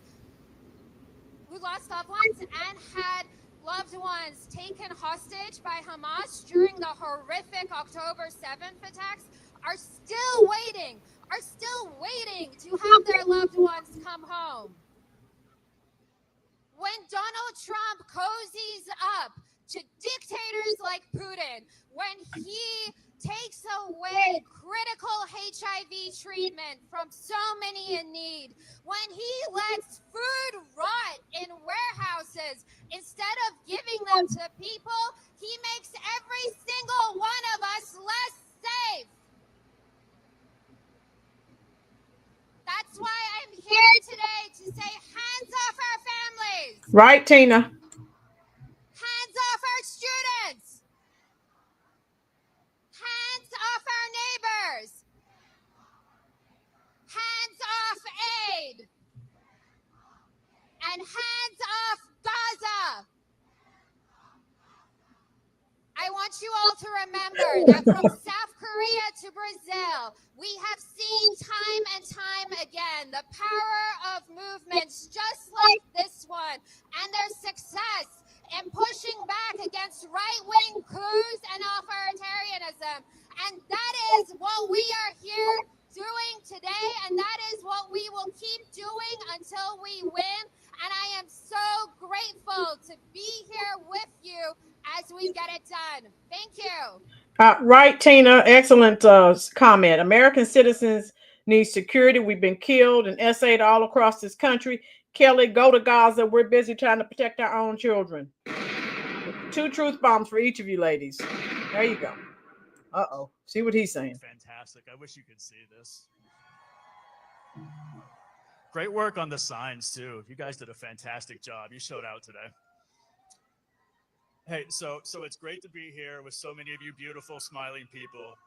My bad. My name is Kyle Lewis, and I'm here with Vote Vets, the first and largest organization for progressive veterans in this country. I'm a veteran, a father, a Medicare beneficiary, and a stage 4 cancer thriver.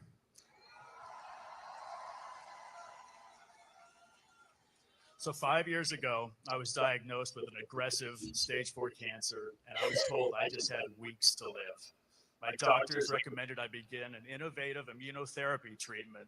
This treatment involved experimental drugs, which were part of a clinical trial funded by NIH through Johns Hopkins Hospital. Absolutely. Shout out NIH. You did hear me say were there. I use the past tense because that's no longer the case. The counterfeit king and his jackass jester have taken their chainsaw to NIH funding and jobs. They've hacked apart the Department of Veterans Affairs, disrupting vital health care to veterans like myself. And they've shamefully fired critical health workers.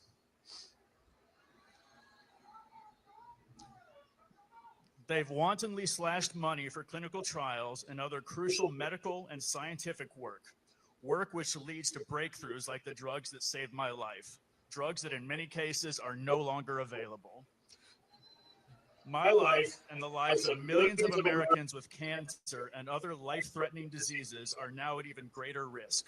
The lives and well-being of veterans are at risk. All of this because the greed and inhumanity of a tiny number of obscenely rich billionaires. Absolutely. They want to fleece the people's government, our government, and seize more money for themselves. Government's already been fleeced by the Democrats. Tax dollars. This is our money. These are our services. I was and remain extremely lucky to be here. That clinical trial and those drugs saved my life, and they're the only reason I'm standing up here speaking to you today. They're the only reason my young children got more time with their dad. If I received my original diagnosis today, I wouldn't be so lucky. If my cancer comes roaring back and the available data suggests that it will, I won't be so lucky. All across our United States, we have family, friends, neighbors, and coworkers who have suffered through cancer and other deadly diseases. We know veterans who depend on VA healthcare. Our lives are now at greater risk because my life-saving treatment and others just like it have been destroyed by this administration. Funding for medical and scientific research is a core government function. It will not and hit the like button, folks. If you're enjoying this content, please hit the subscribe button as well. Share this live stream out on your various forms of social media. Thank you so much. We get skyrocketing insulin prices. We get Martin Shkreli and unobtainable HIV treatment costs. I did not vote for the felonious Pharaoh, and no one voted for his wannabe Willy Wonka, both of whom are destroying our livelihood. To them we say, hands off medical research. Hands off science. Hands off Veterans Affairs. Hands off Medicare and Medicaid. And hands off our services. Thank you so much for being out here today. You guys look beautiful. I love all the signage. And remember, this is what resistance looks like. Like the man said, somebody got to do it. So again, folks, we know this is a bunch of malarkey, but we'll watch it. This comment section is hilarious. Yeah, Mayor said Trump was for clinical trials his first term. He's just getting rid of the waste now. Let's see what she's saying. Beautiful sight to see over 100,000 patriots. So I'm the whip in the house, and I count the votes and make sure that we stay unified. And I want to tell you, you are putting on one hell of a whip operation here. You are not just saying hands off. You're not just standing up for your family and your community. You are the patriots standing up for our country. Patriots? What? This is all about all of us versus the billionaire class and the politicians that they have purchased. This is about a Republican Party that has not betrayed just you, but the very people who voted for them. Sounds like Democrats, lady. So we say to them, hands off our Social Security. Hands off our Medicaid. Hands off our public schools. Hands off our child care. Hands off our science and research. Hands off our veterans' benefits. Hands off our civil rights. Hands off our bodies. And hands off our vote. We do not want a government of, by, and for the billionaire class. And we want to make sure that you are heard on the other end of this mall at the Capitol. Right, James? Hands off my wallet. There at the White House. And we're going to tell them, we see your cowardice. We see that you have chosen power over our country, over democracy. And we're here to tell you, we're not going to stand for it. Those are the Democrats, lady. What we're going to do is stand together against the lies they're telling us every single day, against the fascist lie that our bodies are not our own, that non-white means non-qualified, that billionaires are worthy of dignity more than working families.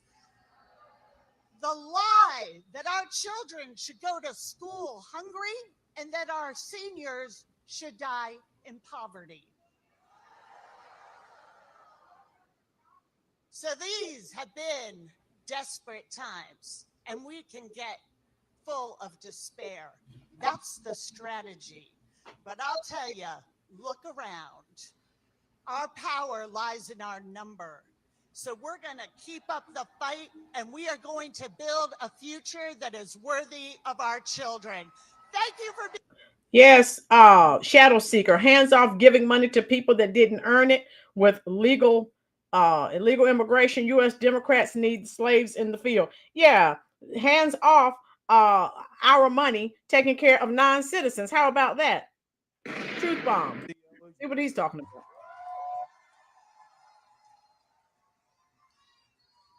Hey, y'all. We are the litigators. Yeah! With our big coalition of hundreds of democracy and civil society groups, labor and federal employees, and ordinary folks like the over 100,000 of you, we have gone to court from San Francisco and Seattle to New York and New Hampshire. And we and our coalition have won more than 50 court orders stopping Trump and Musk and their cronies. The judges have been Democratic appointees and Republican appointees and independents. And do you know what they have said? Hands off my Constitution. Let's join them and let's say it loud so they can hear us over in the White House. Are you ready? Hands off my Constitution. That was pretty good. I was going to ask you all to do it a second time, but I think they heard you. We have won those cases by working together as a coalition, all the thousands of us. I love you too. My organization, State Democracy Defenders Fund, went to court to stop Musk and Doge on the very first day, the very first case brought, with Rob and his colleagues at Public Citizen and Labor. And then later, we were ready. Later that same day, we went to court with Anu and the ACLU and her colleagues and brought the very first case on January 20th, saying, Donald Trump, you can't choose which babies born in this country are citizens and which not. The Constitution made that choice, Trump. And since then, we won that and dozens more the coalition did. And you know what? Trump and Musk can't stand all that losing That's why. Yes, they hate it. That's why they're lashing out at all the lawyers and the law firms. Shoot, they're lashing out at me. Donald Trump has removed my security clearance 3 times. 3 times. I don't know if it's a mental capacity thing and he just forgets that he did it, or if he takes it away and then when he loses again, he says, turn it back on so I can feel better about all the losing. Hanu, what do you think?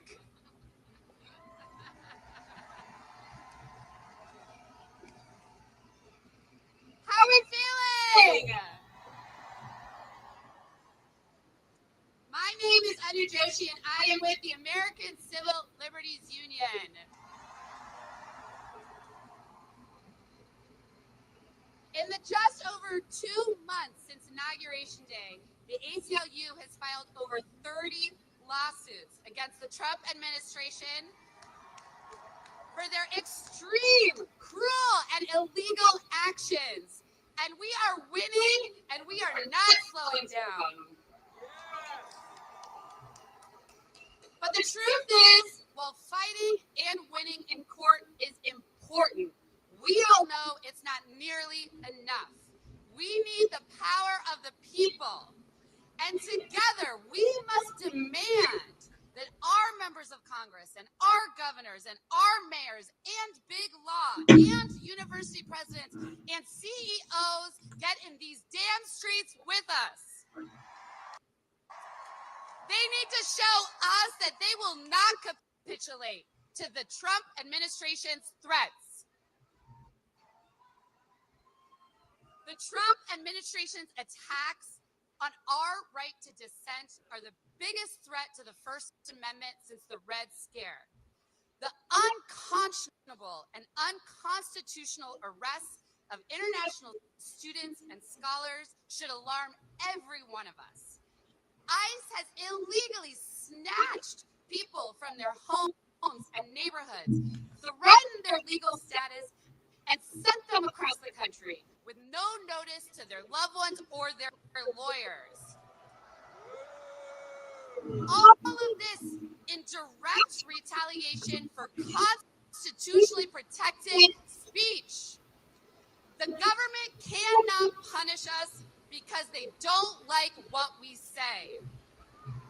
That's not my opinion. That is central to the Constitution.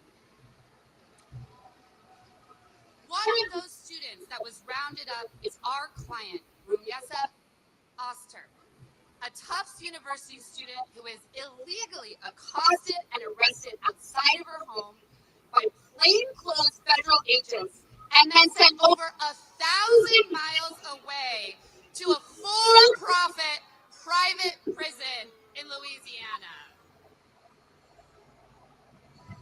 And all of this terror inflicted because she co-wrote an op-ed for her student newspaper. That's why the ACLU of Massachusetts, CLEAR, and Massachusetts are standing with That's why the ACLU of Massachusetts, CLEAR, and Massachusetts are standing with Rumyesa in court in defense of her First Amendment rights.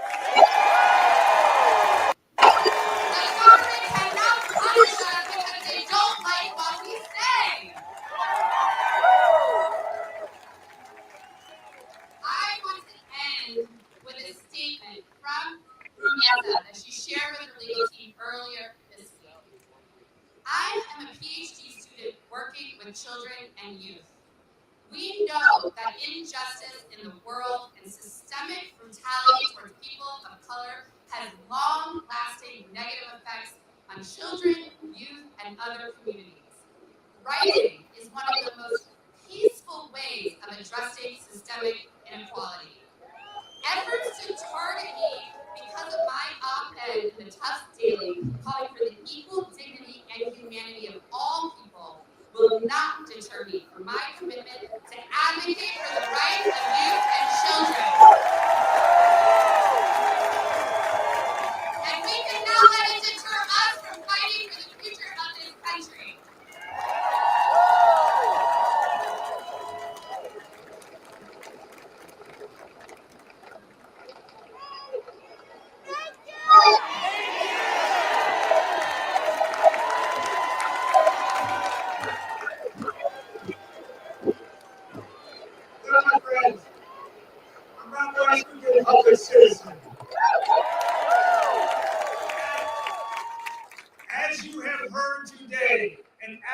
No, we are living under the most lawless, Constitution-trampling administration in American history.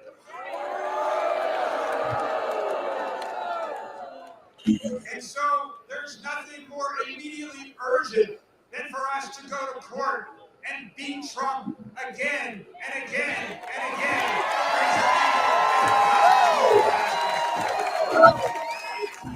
And we have to do it because it's not just about a schoolhouse rock moment. It's because people's lives are at stake. It is his illegal actions that are causing a humanitarian disaster around the world. So people are going to die from malaria and TB and preventable disease for no reason.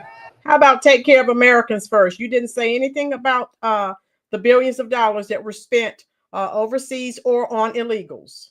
For credit card scams and big banks to rip us off.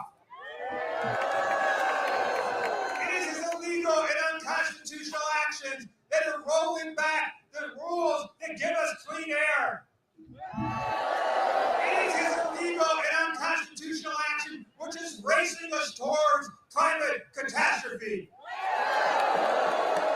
It is his illegal and unconstitutional actions which are rolling back core racial justice programs.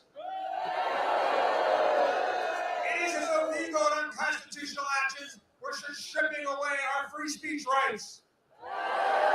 It is his illegal and unconstitutional actions which threaten this nation's labor movement and the right of workers and the federal government and elsewhere to organize collectively.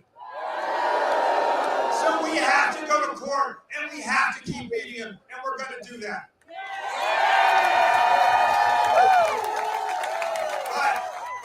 But let me tell you this. We're not going to win all the time. We're going to lose cases that we should win.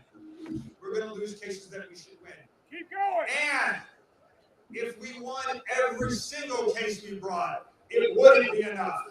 It wouldn't be enough to roll back this authoritarian steamroller we're facing. There's only one thing that's enough to face down this authoritarian moment. And that is this movement here today.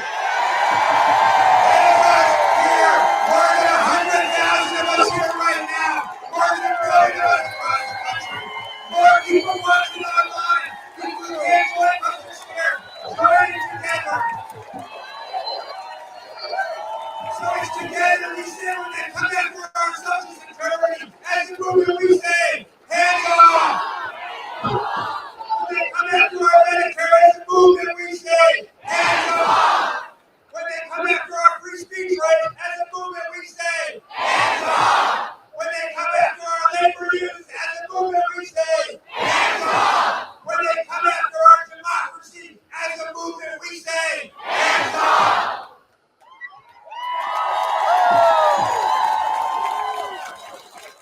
That's how we're going to win. Hands off to us, hands off to Trump, hands off to authoritarianism.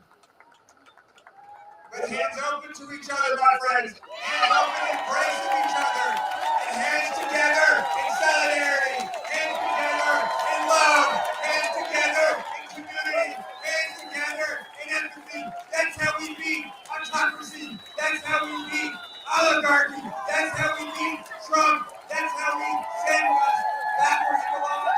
That's how we rescue our democracy. Together, hands together, hands together, hands together, hands together, hands together.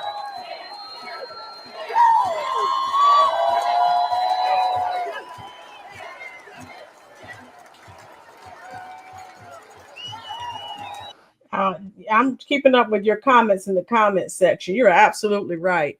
And many of you are making some very valid points. Yes, oh, how they project. Dorian says Crimea River. This is a farce, folks.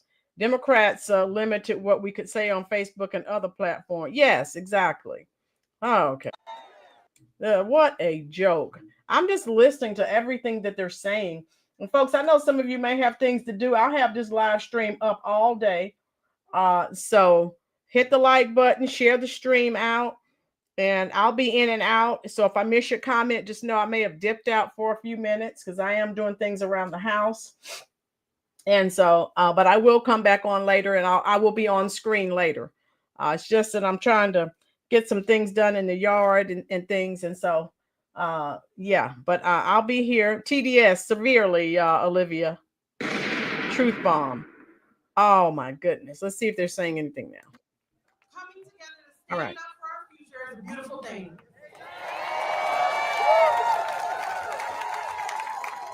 Because there is a lot to celebrate about a future that we are fighting for. We're here to tell those in power to take their hands off our futures, their hands off our economic vitality, to take their hands off our democracy. And we've seen what they're willing to do in this fight. They're willing to rob our families of stability and opportunity, all to protect the interests of the wealthy and the well-connected.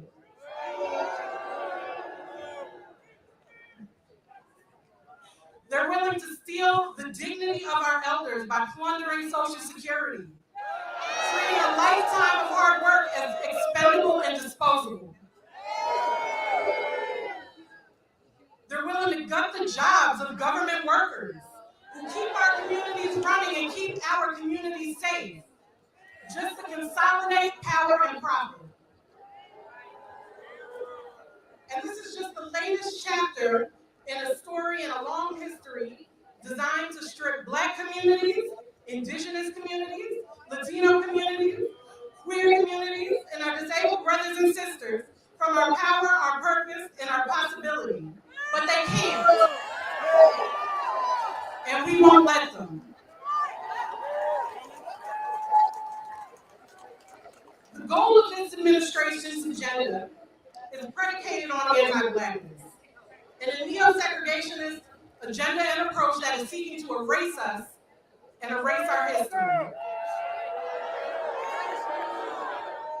And while they seek to break us to embolden themselves, I'm reminded of the words of Alice Walker, prolific writer, Black woman and thought leader, who said there are those who believe that Black people possess the secret of joy, and that it is this that will sustain them through any spiritual or moral or physical devastation. And as a Black woman who has experienced the cruelties and injustices of this world, but who will not let it break me, I know her words are correct. She said resistance is the secret of joy. And that's something I want everyone here to remember today. Because there's something that is viscerally satisfying when we say absolutely the fuck not. We must remember to find joy even in the darkest of times, because our joy is resilience. Our joy is defiance. Our joy is the sustenance that keeps us fighting for freedom and justice. And that joy and that motivation will take us a lot further than the hate that fuels them. Because this isn't the first time that segregationists, bigots, and the privileged wealthy elite have tried to steal our joy. And so shout out to all of us that work for a living. Shout out to all of us that know adversity, that have experienced it throughout history, and yet have found joy. Found joy in community. Found joy in togetherness. Found joy in the collective imagination and fighting for a just and equitable world that we just haven't experienced yet. And as always, it will be Black communities, communities of color, queer people, disabled folk, and our allies who are on the front lines fighting for our freedoms. And so we tell people in power, hands off. Let the words, let the community, let the joy to be found today sustain you, nourish you in the coming days, months, and years fighting this terror. But it can't storm forever. Remember that joy is the lifeblood of resistance and defiance in the face of evil. That dancing, creating, and I see the signs. I know y'all are creative. That marching, that protesting, that standing up against this neo-segregationist tyranny and authoritarianism, that we will continue to say hands off, that we will continue to find joy in the resistance, and we will resist with joy. Thank you. What a joke. Monique, exactly. That was the theme of the Democratic National Convention. Remember, joy, joy, joy. Queen, no, we should not be anywhere around these clowns. We don't want anything rubbing off on us. Yes, Sean, the victimhood is real. Victimhood's a disease. Of course, that's what her Democratic slave masters have told her to say. She got that from also from Al Sharptongue and all these other puppets and black gatekeepers, the black bully. So we know where that's coming from. Dorian, she's talking as if we're in Jim Crow. Exactly. Again, trying to get people emotional, trying to get people to come out. It is a clown show. And so you just have to laugh at these people. Yes, Robert, take care of American citizens. That's why I have nothing for these people. They did nothing. They said nothing. They were okay with the Democratic agenda, of course, that did nothing for American citizens. So I have nothing for them. Nothing. See what they're saying now. Who has gone through substance use and addiction. And most of all, I am a patient of Planned Parenthood.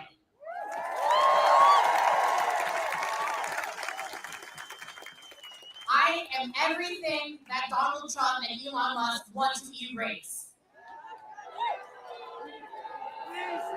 I am everything they want to silence. With every executive order, with every safety net they slash, every hateful word they say, they want me to go away. So in case they're listening down the street, which I doubt they are, hello, I'm here. I exist.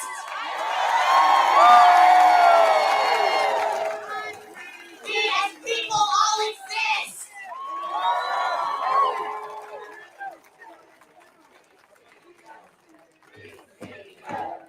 We see you. We see you. We see you. We see you. But they do keep trying. Every day there's something new to be pissed / terrified / heartbroken about. Last week, Donald Trump and Elon Musk came after an organization near and dear to my heart, Planned Parenthood. Show of hands, how many of you have been to a Planned Parenthood for care? Or has had a neighbor or a loved one go? I love you all. Thank you. Kelly.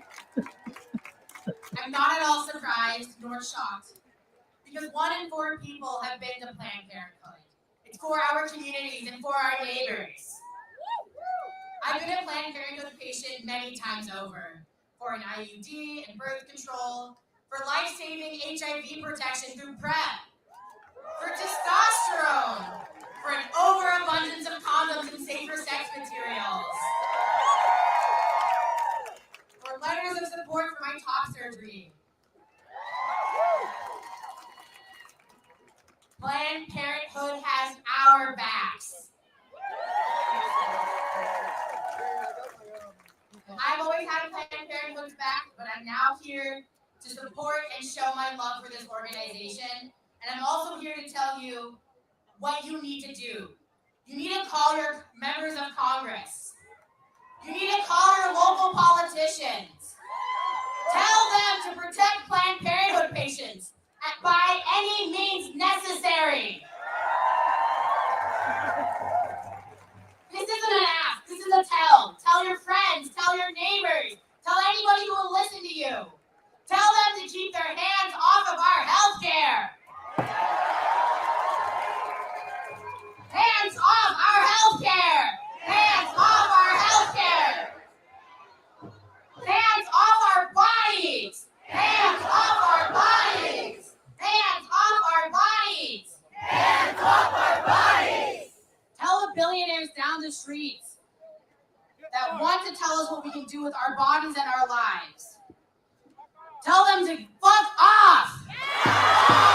Tell them we deserve better. And that's why I'm here today, to remind them that they cannot take away our rights. They cannot take away who I am, because I won't let them. We won't let them. We won't let them. We won't let them. Because one more thing about me is I've been coming out to protests and demonstrations from when I was a little kid for Prop 8 in California, when my rights were forged. I've used my voice to fight for my neighbors in my community. This is who I am. This is who we are.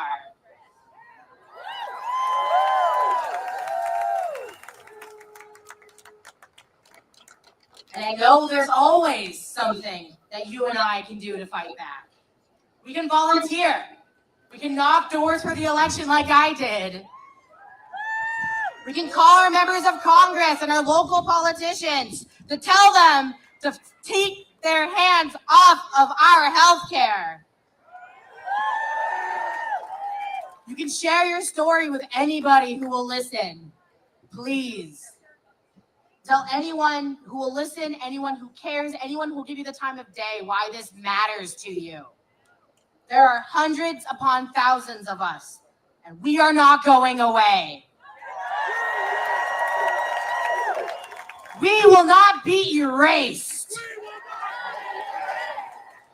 I love you all. Thank you so much. Please welcome to the stage Executive. Notice they all get up here and they can't think of more intelligent words to use, so they start using profanities and vulgar terms. What a joke. Let's see what they're saying. My name is Kaya Chatterjee. I'm the Executive Director of Free DC, and I'm here because I know that everyone here agrees that DC deserves better than what we're getting right now. DC deserves to manage and run and have our own budget. DC deserves to have our own laws. DC deserves to have elected officials that represent us, the people of DC, and our interests, people who we elected to represent our interests. And DC deserves to maintain our status as a sanctuary city. There's nobody who should be able to take that away from us, because that is what we voted for here in DC. Now, this administration is attempting a power grab in so many ways, but is also attempting a power grab over the people of DC and DC communities. And it is up to us, it is up to all of us to stop them. Whether or not you live in DC, it is up to us. We have to stop them, because when we talk about DC, we are talking about more than just any old city. We are talking about the capital city of this country. Can you believe these idiots are still talking about the illegal migrants, and they still want to remain a sanctuary city? You can't. It's stupid. The capital city. Oh, that is God. how they want to stifle us. It's how they want to stifle protest like this. It's how they want to stifle dissent.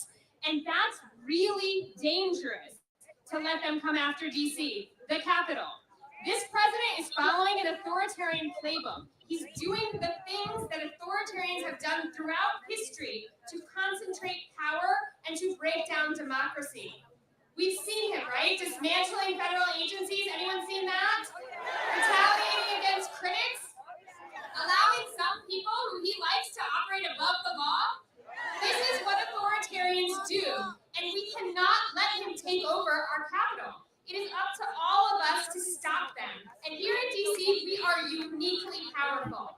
It has always, in every country where we've seen people rise up against authoritarians. That sign should say Biden and Harris are traitors, not Trump and Musk. That it will take to make it clear that we, all of us, inside, outside DC, we will not comply.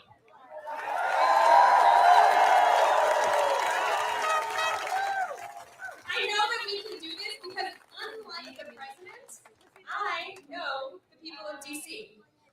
And some of you heard this morning the go-go beats that we danced to. We saw some of our students up here this morning, our beautiful who are brilliant, and we know that our neighbors are connected to each other and in communities that love each other.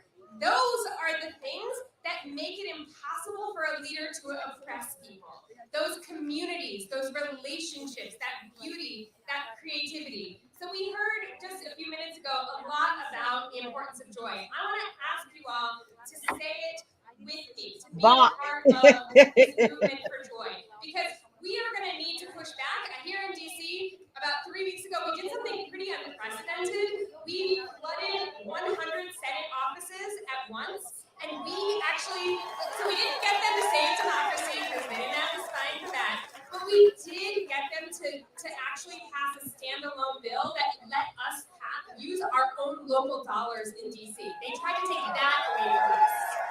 But now that bill is in front of the House of Representatives, and the people, you're about to hear from some people who support us in allowing us to use our own dollars. But unfortunately, we're going to have to push for this. So I want to invite everyone here to join us on Monday morning. We're going to be up at the Capitol at Spirit of Justice Park. You can go to our website, freedcproject.org, and figure out how to join us. Join us in forcing this government to let us have our own local dollars. This is part of protecting DC. This is part of protecting the Capitol, and this is part of protecting democracy. And protecting our own sanity and our community is part of that too. So I'm going to tell you a little bit of our priorities and our ethos at Free DC, and I want you to repeat after me. I will prioritize joy. I can see you doing it right now. I can see the smiles. I will take up space. I see you doing it right now. 100,000 of you taking up our thing. And I will organize my community. Thank you so much. That's what it's going to take to have Free DC. I'm going to say free. You say DC. Free? DC. Free? DC. Free? DC. Free? DC. I'm going to say DC. You say statehood. DC. Statehood. DC. Statehood. DC. Statehood. Thank you very much. Well, we know they're liberals. She kept saying free, free, free. Oh my God. Okay, Bob, thank you for stopping in, love. Back to work. I'll check it. Thank you. So yeah, the stream will be going just about all day. I'll be in and out myself. Thank you for stopping in. Thank you for your commentary. Yeah, just check back with us later. Adios. Yeah, these shills are very annoying. And again, if you listen to everything they're saying, I didn't hear from any of these people the past 4 years. So I don't want to hear what you're saying now. This is pathetic. Great again, but he's in America in the 1930s again. Hoover gave us the crash of 1929. Donald Trump gave us the stock market crash in 2025. Hoover gave us Smoot-Hawley in the Great Depression. Donald Trump has given us the largest tariffs ever in American history, a plunge in consumer confidence, and he's destroying our economy. The Great Depression, 1930s, gave us 25% unemployment. Elon Musk has already fired hundreds of thousands of people, government, federal employees, contractors. Lee Zeldin's gutting the EPA. They had no EPA in the 1930s. They had the Dust Bowl. Donald Trump is cutting the CDC. They had no CDC. Instead, millions of people died from polio, from measles. Okay, Greg, here's your truth bomb. Yeah, we know they're Democrats because they kept saying free, free, free. Boom. There you are, Greg. And then there's the Department of Education. They fired half the people. All of their civil rights organizations. They had no Department of Education, civil rights, and all their schools were separate but equal. And then there's diversity. In the 1930s, if you were a Jewish American or a Black American, you were denied neighborhoods, jobs, society, education. Women could be secretaries, teachers, and nurses if they were unmarried. And if you were gay or a lesbian or trans, you led a life of complete secrecy and repression. We are not going back. We will be fearless, relentless, angry, smart, and we will be tireless. My favorite wisdom is all life asks of us is that we live it with courage. So let me give you one of the most courageous members of Congress, my friend Ilhan Omar from Minnesota.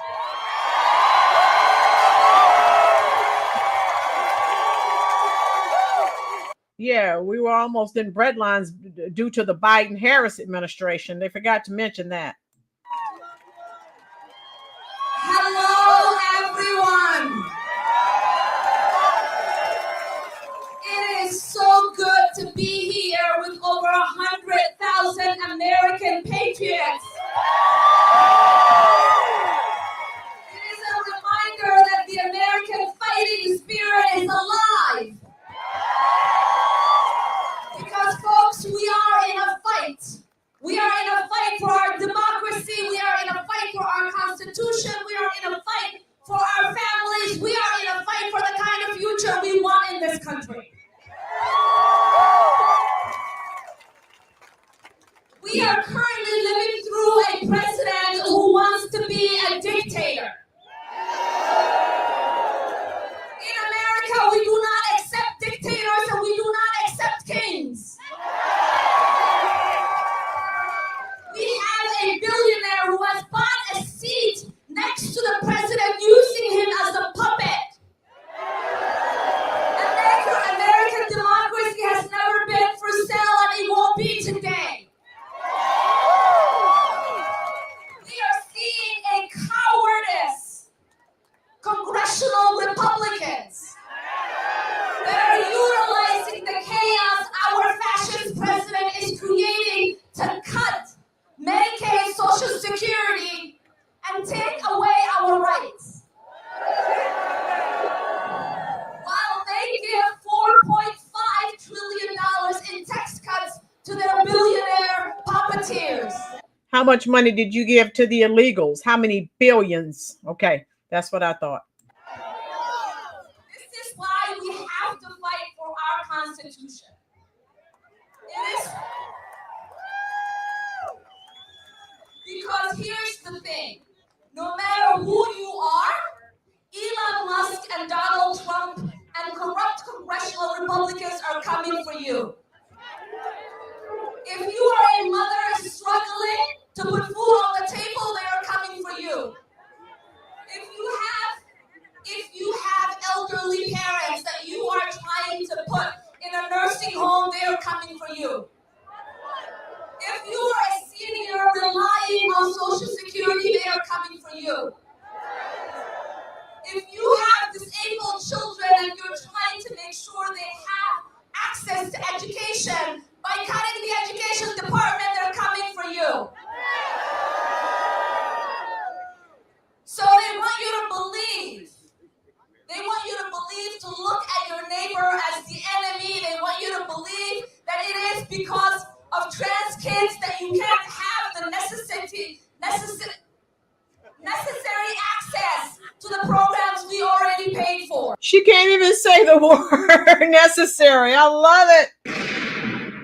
To snatch people in the middle of the night and disappear them. They want to take away our pride as Americans in the Constitution and due process by putting people in foreign prisons in a dark hole. They want to crash the economy so that they can set up a process of punishment and reward. So they can grab more power for who will bend the knee and give them access. None of this is normal. So if you want a country that has the marvelous Constitution we have to fight for it. If you want a country that still believes in due process, we have to fight for it. If you believe in a country where we take care of our neighbors, look after the poor, and make sure our children have a future they can believe in, we have to fight for it. So are you ready to fight? Are you ready to fight? Let's go fight and win.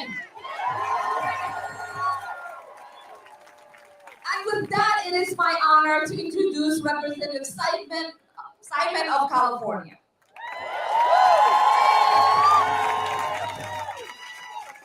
Hey, good people.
Swalwell.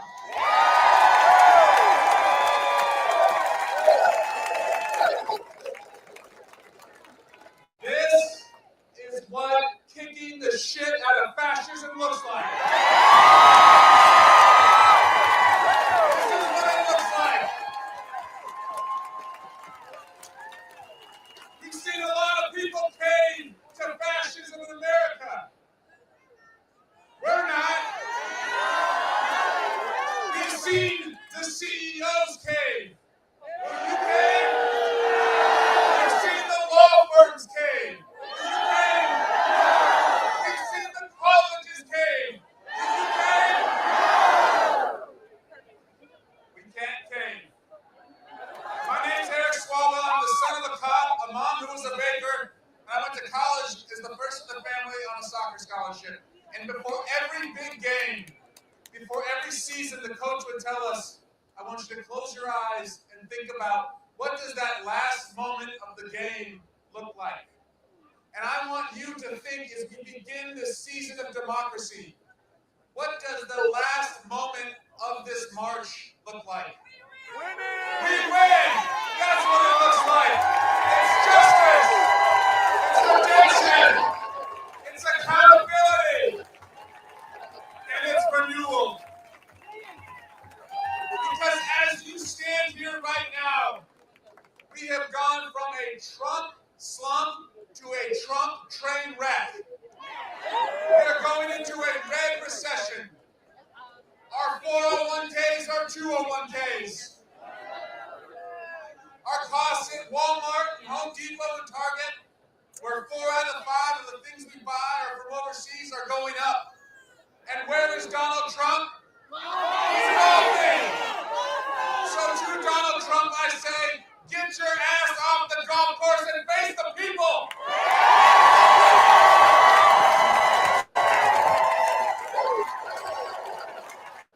America first. It's Trump first.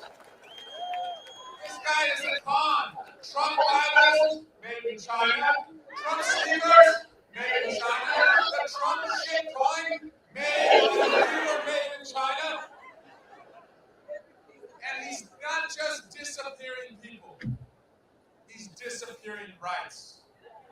And to that we say, disappear, we're still here. Our veterans, we're still here. We're still here. We're still here. We're still here. We're still here. Right? He wants to disappear our veterans and women and hardworking immigrants and our seniors and our kids and the sick. We're still here. So you are asking us, what is the plan?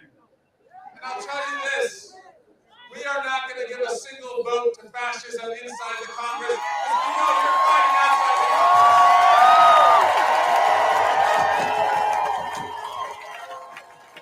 And so small victories will bring us big victories. We had a victory last Tuesday in Wisconsin. Thank you. We had a victory later this year in New Jersey and Virginia in the governor's race. And then we're going to march all the way to the midterms, and we're going to win on November 4th, and we're going to cut our time in hell in half. So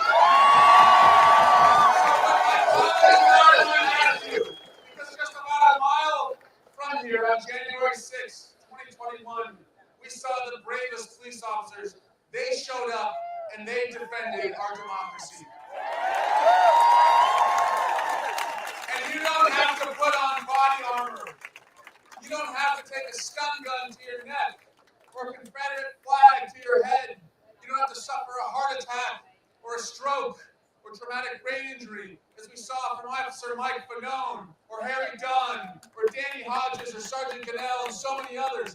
But if you show up with the same integrity, the same passion, the same vigor and love for our country that they show, we will win. So April 5, this day, April 5, will be the day that America came alive. And when I am asked on November 4, 2026, when we win the midterms, how did you know? How were you so confident that we were going to win? I'm going to tell them. Because on April 5, I stood in front of a monument to freedom. The people from all over the country. The people who worked so hard and dreamed so big. And they said, we're not going to be fucked with. Thank you. Had to go with the F-bomb again. Come on. Steve, okay, Steve, thanks for dropping in, love. So, folks, we know, as the Arena said when he came in, hit the like button, folks. Arena, share this out on your Facebook page, please, dear. Steve, we'll see you next go round. Yeah, this live stream will be up pretty much all day because I know people are busy, so I left it up so people can just come in, drop in, drop out. Hit the like button though for me. That helps YouTube. That triggers the logarithm, and YouTube shares it with more people. All right, we've been here for a couple of hours, and I'm just gonna let it run. And so again, we know everything that they're saying. There is no truth to the statements that they're making. I don't know why the picture is blurring like it is now, but okay. But we can hear what they're saying loudly and clearly. Thank you. Thank you.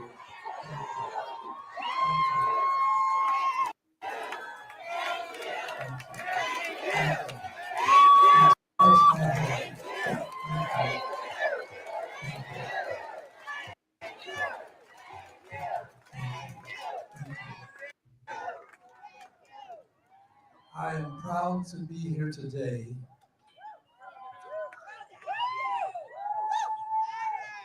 with my colleagues, all of whom are liberated Democrats. Let's hear it for these liberated Democrats. All of whom are unbought, unbossed, and unafraid.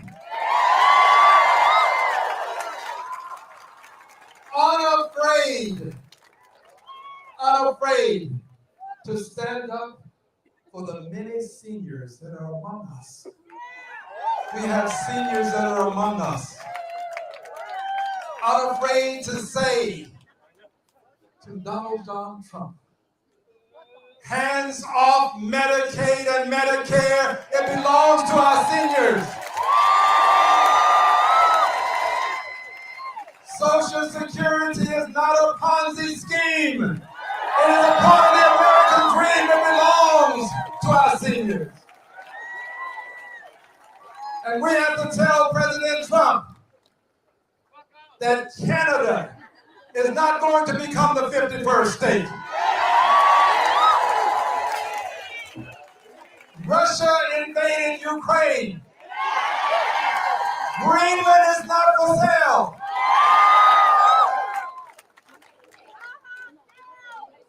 And he also needs to know, dear friends, that Gaza is not going to become a resort. Gaza is not going to become a resort. There must be a home for the Palestinian people.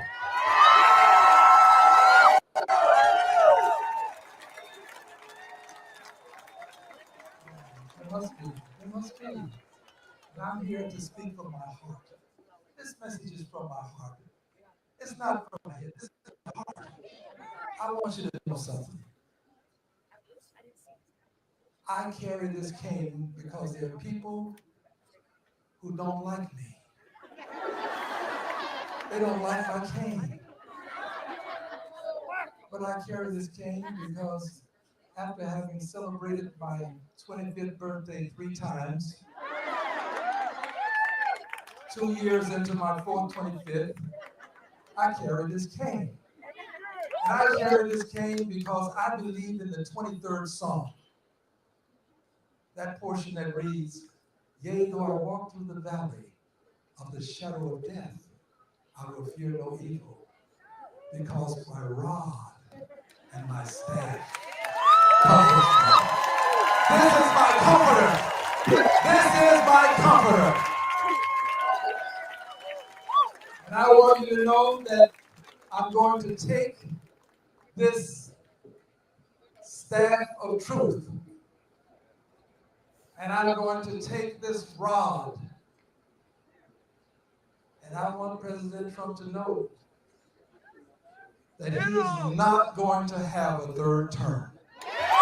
There will be no third term. No third term. No third term. No third term. No third term. But more important than this, dear brothers and sisters, and I say brothers and sisters because there really is but one race, and that's the human race. We're all related. We're all related. And Ernest E. Leakey, a noted anthropologist and paleontologist, reminds us that all of human life can be traced back to a single African woman. So if we're not brothers and sisters, we're at least cousins. So dear cousins, hear this message for Donald Trump, for President Trump. This is more important. I want President Trump to know that I will use my staff of freedom to bring forth, proudly bring forth, a message that should say to him, he may not finish this term. He may not finish this term. He may not finish this term. He may not finish. He may not finish this term. Here's why. Here's why. Here's why. Here's why. Here's why. Here's why.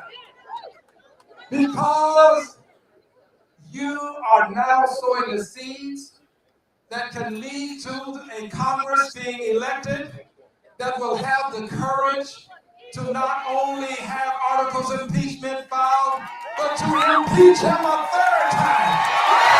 Impeach him a third time. A third time. And the Senate, we need a Senate that will convict him this time. And I want you to know from my heart, I understand that he is a Goliath. He is a Goliath. He has control of the generals in the military. He has control of the Justice Department. He has control of the Republican Party. But my friends, for every Goliath, there is a David. There's a David. These are your Davids. There's a David. And I want you to know, Mr. President, this David is going to bring articles of impeachment against you within the next 30 days. Within the next 30 days. I'm bringing articles of impeachment. I'm coming for you, Mr. President. This David is coming for you. You don't deserve to have this before. You can't be entrusted with liberty and justice for all. You can't be entrusted with government of the people, by the people, for the people. I'm coming for you. I'm your baby. God bless you.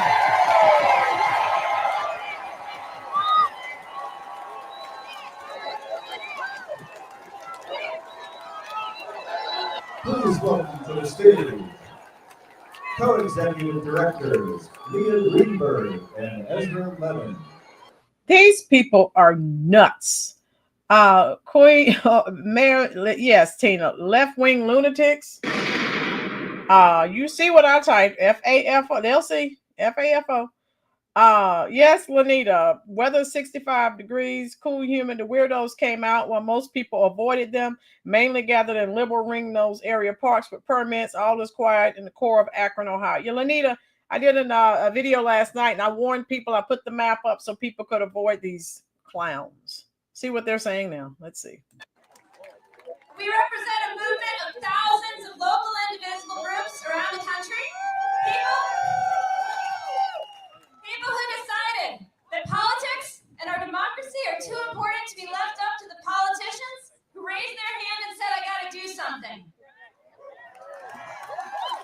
And if that sounds like you, I bet there's a group near you that could use a few new organizers. Now, I want to be so clear about why we are here today.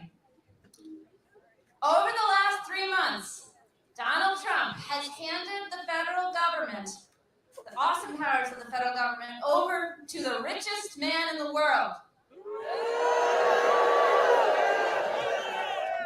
And the richest man in the world has decided that you don't deserve clean drinking water. The richest man in the world has decided that your kids don't deserve good schools and special education. The richest man in the world has decided that our veterans don't deserve services, and your grandma does not deserve home fuel to heat her home. The richest man in the world is coming for our Medicare and our Social Security.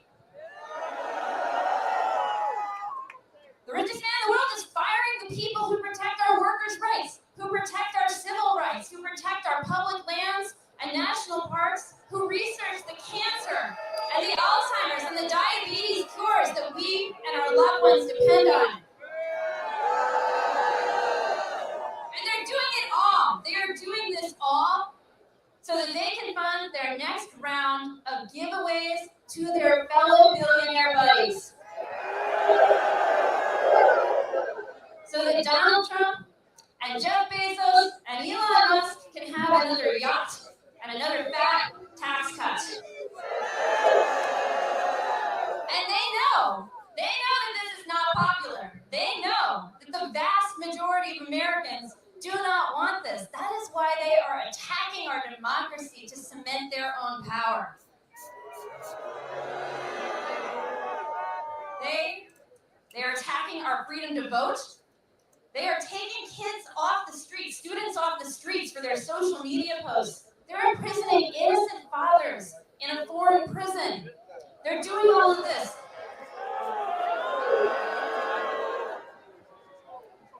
They are willing to rip our democracy to shreds so they can sell the pieces off. Hey, Leah got a lot of booze there. Can I get some cheers for her? Okay, so look, what are we going to do about it? What are we going to do about it? You know, there are some Democratic leaders out there who say the smart strategy is to roll over and play dead. Should we roll over and play dead? Look around, y'all. The institutions that should be upholding our democracy, they are rolling over and playing dead. I got a list. I'm going to name some names. Collaborators, like law firms with Paul Weiss. Capitulators in legacy media institutions like the Washington Post and the LA Times. Craving universities like Columbia. Kleptocratic businesses like Amazon and Facebook.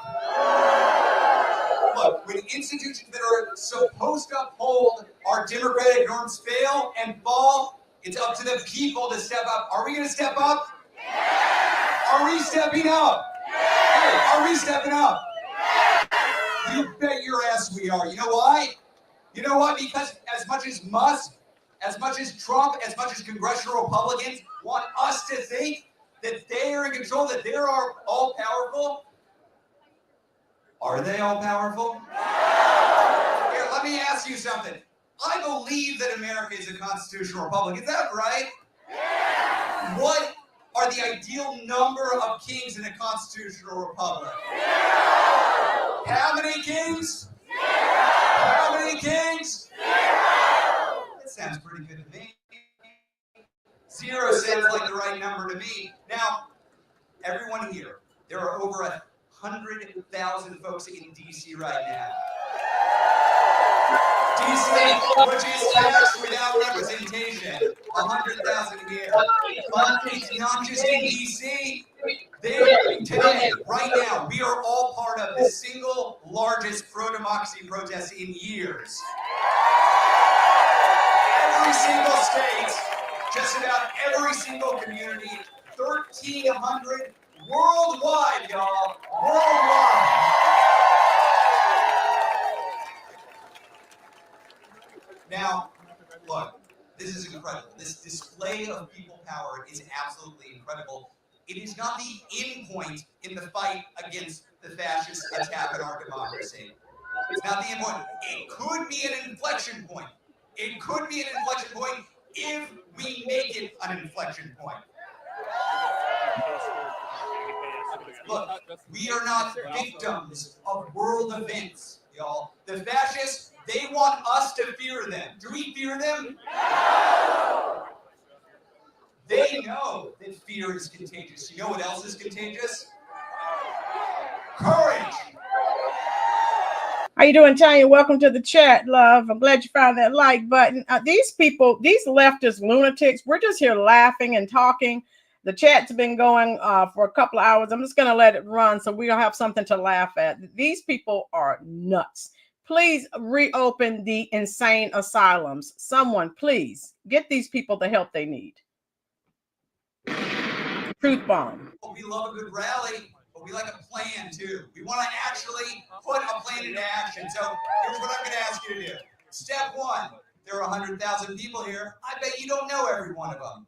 I bet there are some new friends you can introduce yourself to right now. Look at these cool signs. Compliment your new friend on their sign. Exchange contact information. Do that before you go to leave this rally. You gonna do that? Okay, 2, on your way home, here's what I'm going to ask you to do. Think of the 5 friends, people in your community who aren't here but could be here. Are you going to do it? And 3, when you get home, it's up to you. Nobody is coming to save us. We have to save ourselves. We have to save ourselves. We have to go join your local indivisible group or your local 5051 or your local Working Families Party group or start your own, but it's up to you. It's up to you. Are we going to accept from our supposed leaders when they tell us to roll over and play dead? No! Remind me, how many kings?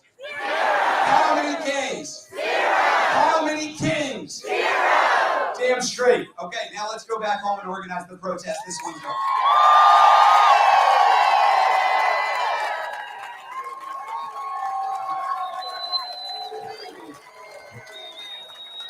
Thank you for joining Hands Off, the Pete Veto Rally in Washington, D.C.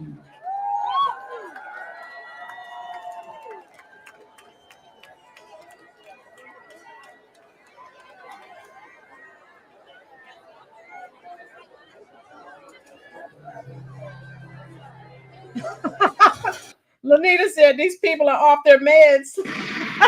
Yes.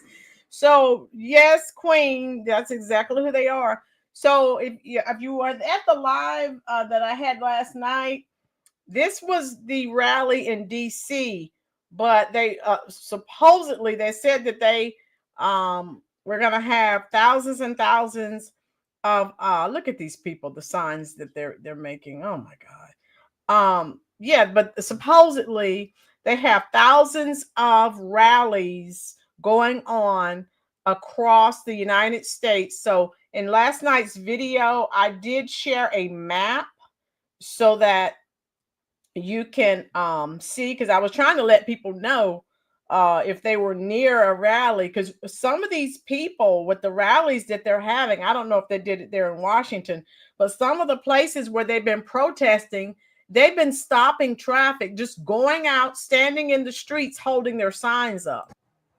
You know, so someone's going to get hurt if they continue that. So I was trying to let everyone know, and I just dropped the link. Thank you, Queen. Yeah, hit the like button, hit the subscribe button, and let me know what you think. Robert, I'm sorry, Miss Rome, these people in the crowd, the ones speaking. Robert, I know, dear, but we still have to, you know, be cognizant of what they're saying, what they're doing, and we need to be aware so that we stay prepared. And again, I just dropped the link. Queen, I don't think you were with us last night, dear Robert, Lanita. I don't think you were either. I dropped the link for the video of the Friday night video, and I was just warning people because, you know, Saturdays are when people are out running around trying to take care of business, and you don't want to drive somewhere where people are purposefully All right, standing, blocking traffic, holding their stupid signs. Tina Tover, he was an MS-13 gang member, wanted in there. Yeah. And so what's the common denominator, folks? What do we keep hearing these people talk about? They're talking about democracy and all of these things, though the American people. News flash. The Biden-Harris administration did nothing for American people for 4 years. I don't recall hearing or seeing any of these people. They said nothing. They were fine with that. Okay. So, sorry, not sorry. I don't want to hear what they are saying now. And so that's just where I am with that at this point. And we still need to, pay attention to what they're doing and what they're saying. And again, we really don't have to worry about them so much. We still need to, stay on top of it though. But they are still pushing the same policies. And you see, they're already talking about the 2026 midterms. But again, the American people have rejected their ideology, and they're not moving off of their stance. They're still preaching the unaliving of children, of course. The alphabet mafia, they're still pushing that agenda. And so, Tina, that's what I said. You don't have to worry about anything. We believe in God, and God will take care of everything. And so, let me stop this video here. But yeah, we don't have to worry about that. As far as I am concerned, he was saved for a reason. So I don't care, whatever they're trying to do, it's not going to work. And that's just where we are with that. So, that's just, I think that we'll be fine. I mean, they're going to continue to protest, but I don't care. You don't care. All right, let me get her off the screen. Okay. So what I was going to do is check to see how the where are we here? Okay, here we go. I was going to check to see how the events are across the United States. That's why I was going to have this stream going. All right, there's one in Minneapolis. Let me see. Let me see. There's one in New York. So I'll just pull up another stream, let you see what they're saying. But we know it's the same old crap. Oh my God. Let's see what they're doing in New York. How about New York? We know a lot's going on in New York. And we know, unfortunately, the migrant crisis has caused New York to have a lot of problems. All right, so let me see. I can share what's going on in New York. And then again, they have them all over the United States, but I'll just show you what's going on in New York right now. Take our country back. I'm looking at some of this crap. They are nuts. They have lost the few marbles that they did have. They are gone. So let me see if I can pull this up for you. Here we go. All right. Hit the like button if you are enjoying this content, folks. And let's see what's going on in New York. All right.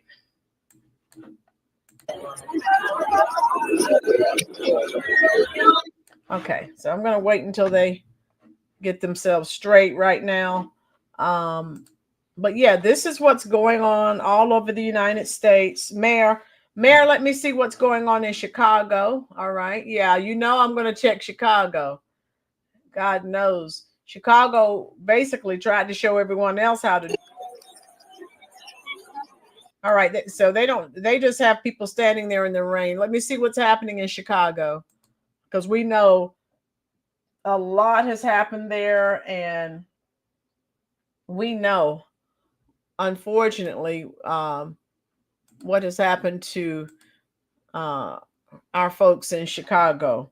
They have had to endure a lot. So let me go and see where they are. Let me see. There's one North Carolina. I think I told you, let me see. Let me type this in, folks, and see. Nutcases protesting. Yes. Let me see if I can find hands-off protests in Chicago. All right. Let me see. Detroit. Let me see. Let me see. Hands off. All right. There's one in Detroit. I don't see. Here's one. Chicago. 31 seconds. Let me see. How long? If I can find one. Okay.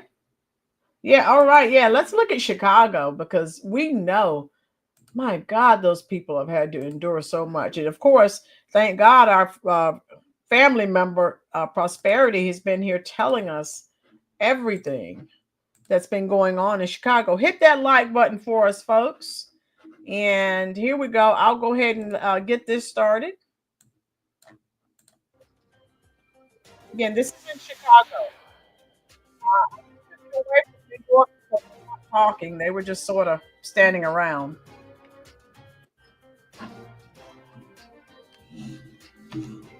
So let's see. And you notice the common theme. Okay, so just have music playing now. So you notice the common thing they keep talking about is, oh, the billionaires. You didn't say anything about the Democrats who are really the elites. So you see how they are twisting things, and you see what they're saying, but you also see what they're not saying. Hit the like button for me, please, folks. Rachel looks like she's fixing Chubbs. Yeah, she looked kind of constipated there. I'm glad it's raining. Maybe it can wash away some of the hay. Olivia, that would be nice. Those people better hope squirrels don't hang up there because there are a lot of nuts there for them to.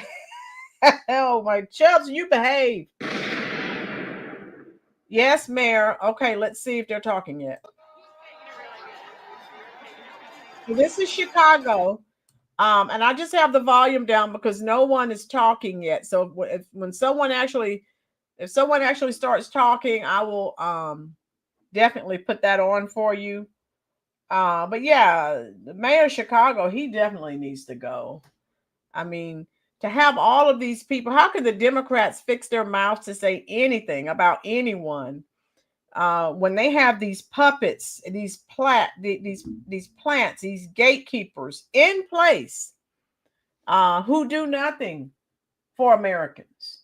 And thank God, like I said, we had Prosperity coming and telling us everything. It's okay to hear stories, but it's best to hear from the horse's mouth so you can really hear what's going on. Hey, we know what's going on. Chubbs is just Chubbs.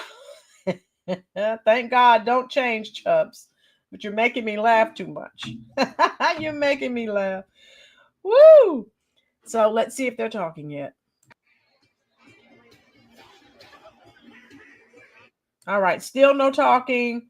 Tina, I was thinking the same thing, and because you remember Jasmine Crockett, you know what she said, in reference to Elon, and whether you like him or not, we know there are a lot of nuts out here. You have to be careful with what you say because people will take that and they'll go and try to unalive people. And Tina, you would think that they, had learned, but obviously they have not.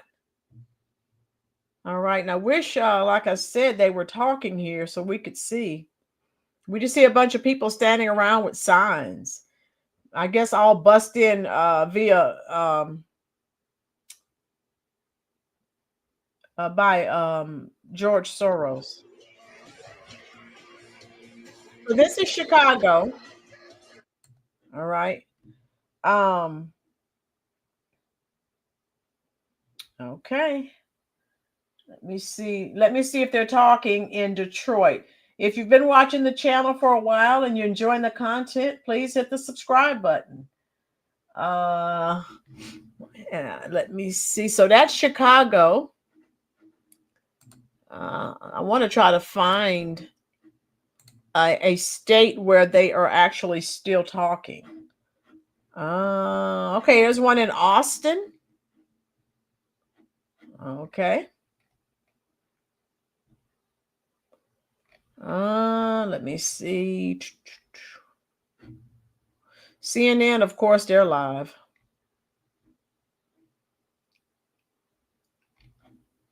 I don't know where they are right now. I think I had Detroit. All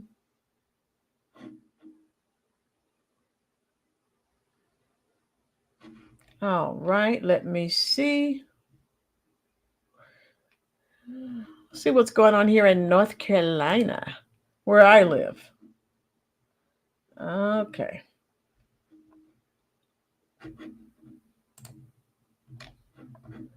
All right. See if they're talking. All right.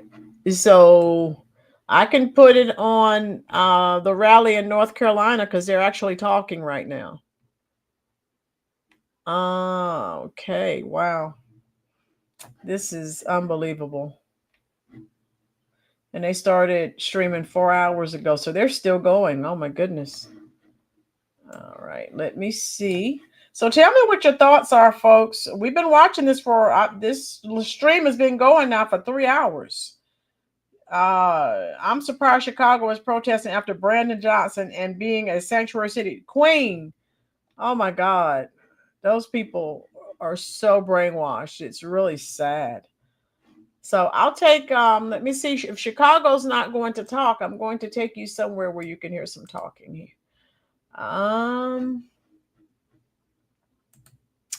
Let me see if they're talking yet. And they are not. Oh yeah, I'll take you somewhere so you can hear some talking. Chicago, yeah, they're just showing people standing around basically. So let me show you what's going on here in state I reside in currently, North Carolina. Okay, this is News 18. Okay, here we go.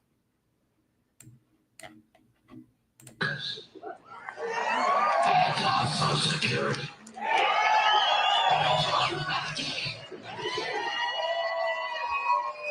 Hands off immigrants.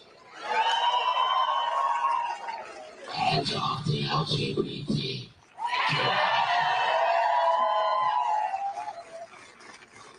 We are standing up for democratic and constitutional order. We're standing up against the billionaire class.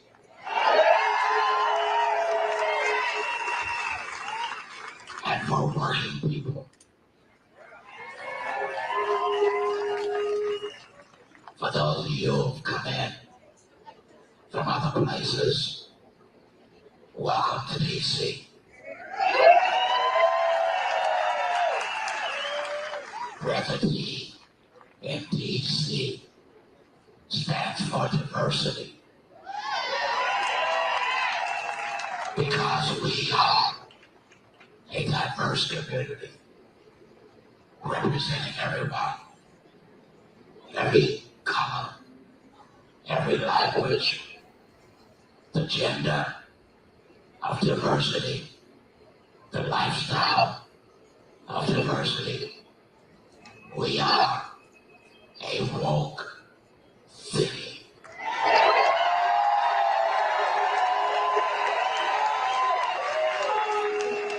I don't you find it interesting that when people criticize folks for being woke, the opposite of that is to be asleep. And they want us to be asleep, but they've woken up a sleeping giant.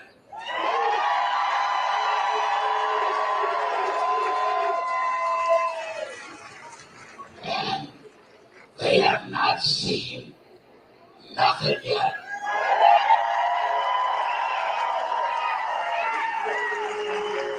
We are all over the country. We're standing up by the millions. Our voices are strong. We will not sit down. We will not be quiet. And we will not go away.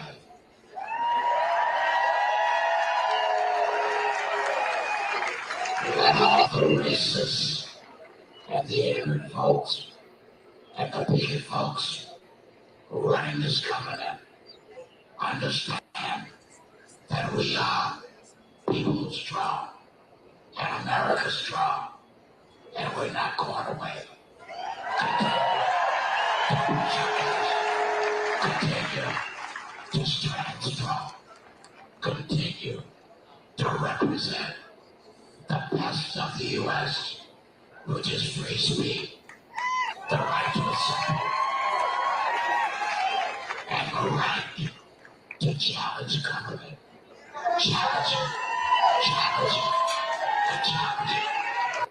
Should have challenged it for the past 4 years with what they did to the American people. So here in North Carolina, and I don't know which, if this is in Green, I know Greensboro, Fayetteville, Charlotte, Raleigh. Those are some pretty large cities here in North Carolina. Okay. I don't know exactly where this is. So I guess they have different, let me see. Right, here we go. We got pride, purpose, power, and they say, what? All right, they're playing some music, so I'm going to have to shut that off. But yeah, I'll let you. There's no one talking. There's just music playing. Yeah, Chubbs. Yeah, that man needs to be somewhere relaxing. I think Lanita said that, and they have him up there talking, struggling to talk. Robert, Miss Prosperity and her group should say hands off to Brandon Johnson regarding these illegals. Yes. She's been, at every meeting she speaks at, she tells it because they were trying to pass that at first it was what 300 million, and then everyone voted against it. But I mean, to spend the people's tax money and then come back and charge them more money in taxes, that is totally unacceptable. And so, yes, Queen, they are operating under darkness and doing the bidding of his father. Yes, yes, yes, Queen. It's just sad. And they have and the older people, that God bless them. They're not really, they don't know about the legacy media and the lies that they tell. That's all they've watched all their lives. And so if you watch that crap long enough, you don't know that it's all propaganda. You know that I'm gonna bless you. You ain't gotta ask. All you gotta say is, bro, I need you and I'm headed your way. You told me about the haters and how they gonna hate, but to live my life, cause they just did wait. It's all love, and I'm speaking facts, bro. I wanna go deeper than the voice of sax, bro. The snotty nose. Yeah, we be those little rascals. If you fall back, then you know I'm gonna catch you. Brothers for life, don't make it a tattoo. Jesus Christ knows that I could never cross. I have someone up there rapping some, I don't know what he's saying. But yeah, this is what God, I wanted to hear someone in Chicago talking, but okay. And I'm sure that there'll probably be a video out there later. Queen, the elders are set in their ways and don't want to believe in change. Yes, Queen. And like I tell people, we have to give the elder people a pass because they don't, when you get older, just being honest, your thought process isn't as sharp as it once was. And again, you're talking about older people and they've been watching CBS or all their life, and now you're telling them that it's propaganda. It's difficult for them to process, and many of them are like, no, I've been watching this all my life, there's nothing wrong with it. How you doing, Chris May? Hit the like button, dear. Let's see what they're saying. Okay, they're not saying anything, are they?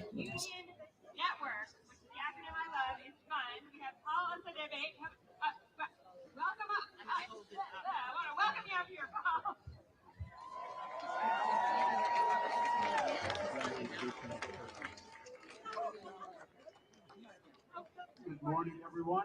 I'm Paul Osadeves. I'm a steward with AFGE, Local 476. I don't know how you guys do it. At HUD, and I'm also an organizer with the Federal Unionist Network. And I'm here to tell you that my work for the American people is under attack, which means that you are under attack. Almost all Americans can agree that the work that I do on a daily basis is crucial for a safe and equal and just society. I enforce the civil rights laws that make sure that people aren't discriminated against for having a disability or for having a family or for the color of their skin. I just want millions of public servants that provide justice, equality, and safety through my service. At HUD, let's go. Holding powerful and destructive people accountable like that is not the type of work that people like Elon Musk and Peter Thiel value. They don't value Don't forget the that, work that federal employees do to create a baseline of economic security and power for working people. Billionaires and oligarchs don't value anything other than profit and power. And they sure as hell don't value you or your life or your community. And we're seeing that they don't care who they have to destroy or who they have to hurt to get what they want. And what really pisses them off about federal workers is that we and the services we provide keep people from being entirely at their mercy. I didn't know if you were shooting. It's never been about efficiency. That's why they want to privatize and destroy the services that protect the American people. That's why they want to fire us. That's why just last week they tried to strip us of the right to protect ourselves and you by canceling our collective bargaining agreement. Who is right? They're union busters. That's what they are. But there's one crucial thing they always forget. The people have the power. You have the power. Working people in this country do all the work, and they can't do a damn thing without us. And they can't do anything to us when we unite, when we stand together in true solidarity for immigrants, for students, for LGBT people, for veterans, for people of color, for children, and for working people everywhere. They cannot stand in our way. Fueling panic instead of offering policy solutions. We've been told of exaggerated overdose death tolls, that migrants are to blame, and that tougher border policies will end the crisis. None of that is true. What is true is that fentanyl is in our communities because demand exists. And demand exists because we are failing to provide accessible, evidence-based treatment. Tougher border policies do nothing to address the root cause. The lack of affordable treatment and supportive services, that is the root cause. The reality is that substance use disorders don't disappear when we criminalize people or build higher laws. We have decades of the war on drugs to prove that. They disappear when we ensure people have access to health care, housing, harm reduction, and support. We cannot afford to go backward. Every dollar cut from SAMHSA isn't just a budgetary adjustment. It's a life put at risk. So what can we do? We must advocate for full funding of SAMHSA programs. I beg of you to join me in this fight. Let's make sure that no one is left without the support they need to survive and recover. We must remind them that when we invest in people, we save lives. I leave you with a quote from an American pioneer and president, FDR. The test of our progress is not whether we add more to the abundance of those that have much. It is whether we provide enough for those who have too little. Thank you. Hands up. And hands up our treatment services. Thank you. Hit the like button for us, folks. Olivia says she needs to read her signs. Stop the insanity. Oh my God. Mayor, you're absolutely right. It's a crime to cross the border illegally. So they pick and choose what's legal and not what's not legal, right? Gary, Roland, I see very few Black Americans at the protest, old or young at the protest. Yeah, I mean, I guess from what I was seeing, and I shared this last night. Greg, you need to check out. Let me share. It's all over TikTok, and it was telling because the Democrat. We've been saying this. The Democrats have been trying their best to get Black Americans emotional, upset, so that they would come out and participate. They want them in the streets protesting, but you don't see a lot out. But on TikTok, I played it. You need to check it out. I just dropped the link again near the end of the video. Greg, was it Greg? No, it was Gary. And there's a TikTok trend called "Keep Your Black Butt Home." I say but they say something else.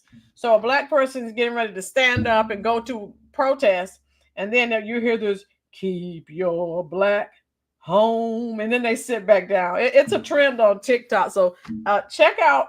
Click on the link I just dropped, and I shared 2 or 3 of those videos from TikTok. It is hilarious. Oh my God, check it out.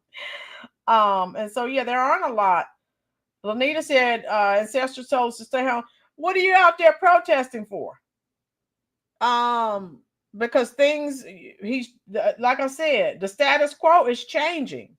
And I'm all about saving money. I'm all about getting rid of waste, fraud, and abuse. I'm not going out to protest against anything.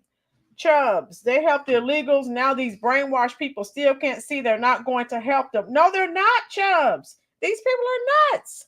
The Democrats didn't help you. They only helped the illegals. Beverly says a lot of Black people are not falling for the Democrats' games anymore. Right, Beverly. And Beverly, you've been here for a while. You've been on the channel for a while. They have done everything they can trying to get Black Americans to get out in the streets and protest. And they were trying to get Black Americans to be a part of this. And as you can see, they're like, nah. People, the Democrats will never, ever win another election, especially once Skamala, the Curry Queen, lost. And then all of this information started coming out and how these Black Democratic shields were paid to mislead and deceive the people because they wanted to keep their checks. And that's why when Joy Reid was crying after she lost her job, sorry, not sorry. You deliberately lied to people to try and get them to vote for the Curry Queen. And we saw it, things kept leaking out. Remember, I did videos on all of that, folks. Go, if you want me to, I will drop the links. The Curry Queen, the few Black staffers that she did have said that they were discriminated and mistreated.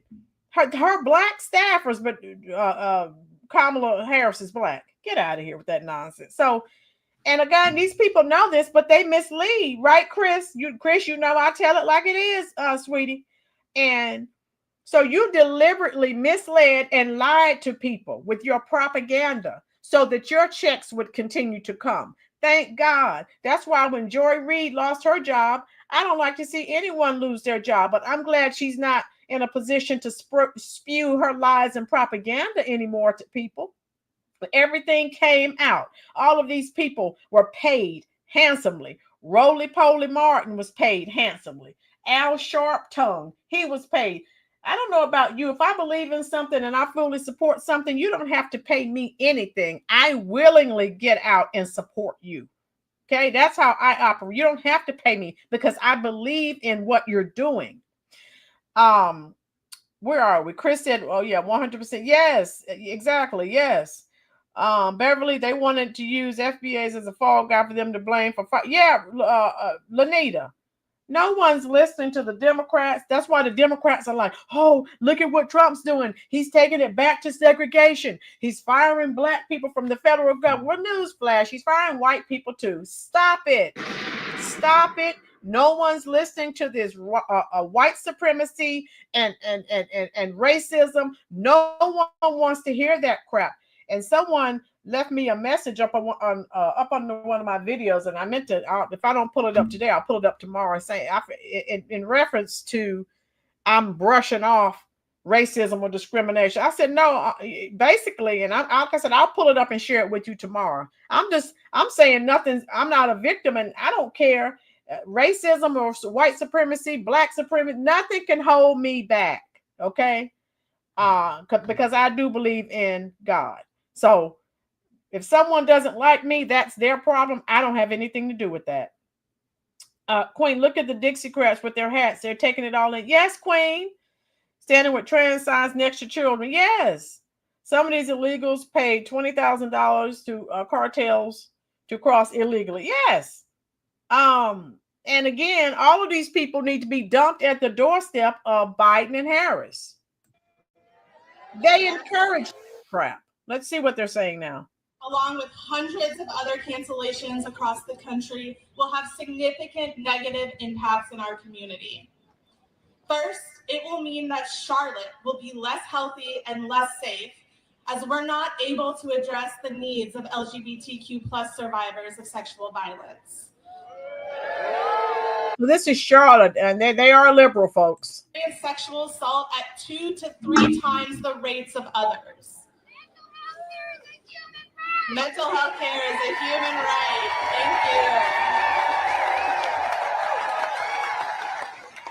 you. This grant will also have impacts for the students at UNC Charlotte. This was a special type of grant that funded both the research but also the training. We know that students who are exposed to research become researchers and innovators. That's what I said, Queen. I tell people I don't give a care that I believe in God, so white supremacy has nothing to do with me.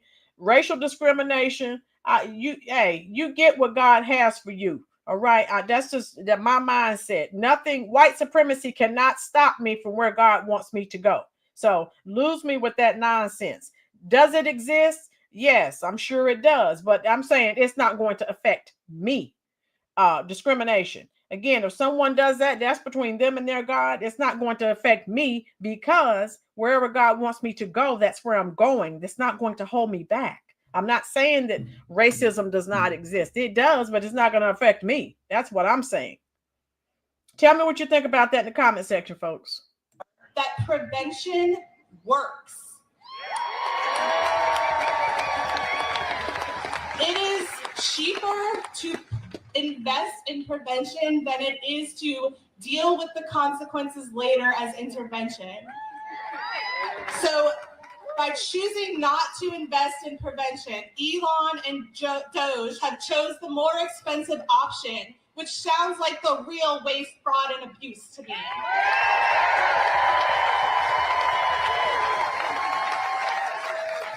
The majority of the money for our grant was going directly to support student, staff, and faculty salary. That money is no longer in our economy. Students are questioning how they're going to pay their bills, how they're going to pay their rent, how they're going to pay their tuition. And research has demonstrated that for every $1 of NIH investment, there is a $2.46. Yes, and let me stop what she's saying. Olivia, and this is what I've said, Olivia.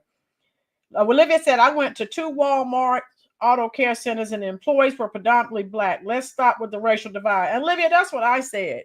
And you see that protest that Al Sharptongue and some of these other Black puppets and shields were telling Black people to stop shopping at Walmart. Newsflash, Walmart is one of the largest employers of Black Americans. So you do that. The people that you say you're trying to help, you're going to put them out of work.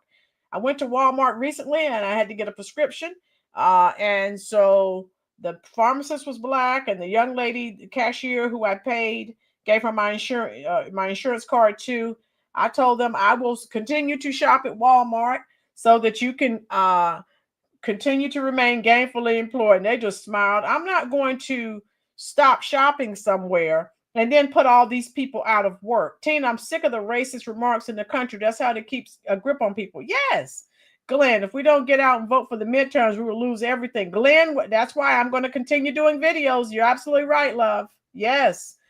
And Queen, yes, Queen, I need to pin your comment. Yes. And that's what I tell people. They always come on here and you just blow off. You act like, you're dismissive of racism and white supremacy. I don't give a care. Nothing's going to stop me for what Queen said it. You will get what the Most High has for you. I don't give a care. I don't look at discrimination, white supremacy, any of that. What God has for me, I will get. So it doesn't affect me. All right, here we go. Included in our research. And today we will stand up, and fight back for science.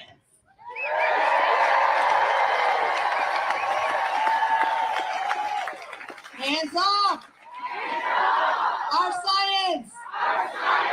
Hands off! Our research! Hands off! Our science! Hands off! Our research!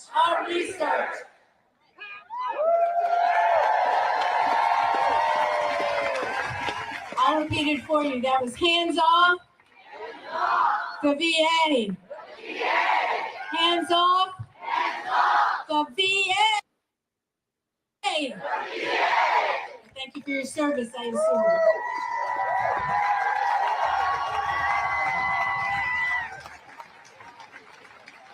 I'm just going to check once. By any chance, is Reverend Sarah Ellis stuck in traffic or out there somewhere? Because she was our next speaker, and I think she got stuck out there somewhere. And she was going to talk to you about Social Security. Our money, not an entitlement. So since I happen to be... They're talking about our money, not an entitlement. You didn't say anything when our money was being used to the tune of billions of dollars on non-American citizens, so stop it. Talking about those people who are most affected. But guess what? Every single person here will be affected in some way. You will all hopefully turn 65 and be counting on that money, regardless of what your income is. I am very relieved to be able to say I am a person of means. I am a person of privilege. However, neither my husband or I have a pension. All of our money is in our investments. Guess what happened to that this week? So our Social Security, which I am lucky enough to call my extra money, my play money, may become very necessary very soon. Similarly, because I'm over 65, I get Medicare. I look fine standing here in front of you. I have great secondary insurance. I am what is called catastrophic in Medicare terms, and my healthy medical bills last year, just for medication alone, were $180,000. So if I have to start paying that out of my pocket and I lose my Social Security, even I, a person of means, is going to be in trouble. This affects all of us. So before I introduce our last performer, I'm going to do a real important one. Hands off. Our money. Hands off, I didn't hear you. Our money. One more time. Hands off. Our money. Why didn't they say that again? I have to ignore these people because you said nothing for 4 years and you knew what was happening with billions of American dollars being spent on non-American citizens. So this hands-off crap, you lose it with me. I don't want to hear it. Greg, exactly. I don't want to hear it. Share this stream out, folks, if you're enjoying this. Hit the like button. Hit the subscribe button as well. Let's listen to some more of this crap. Please, if your hands are free and not holding a sign, cross your hands in front of you and hold the hands of the people next to you, whether it's your best friend or a stranger. You can put your signs down for a minute. It's okay. This is important. All right, I didn't say you have to talk. Just hold hands. So, if you are ready to join with my new best friend, Julius McAdoo. Take it away, Julius. The biggest part of this song is we. The biggest part of this song is we. We the people. We shall overcome. We shall overcome. We shall overcome someday.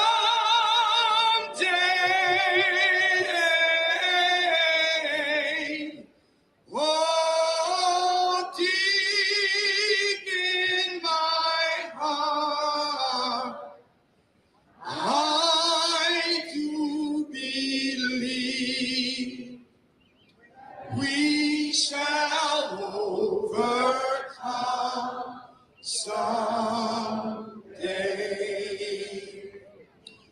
We are not afraid.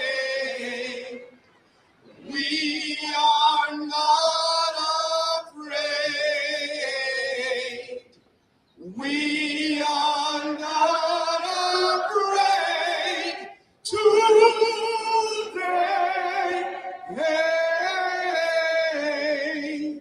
Oh, deep in my heart, I do believe we shall overcome someday. We are not alone. We are not alone. We are not alone. Someday.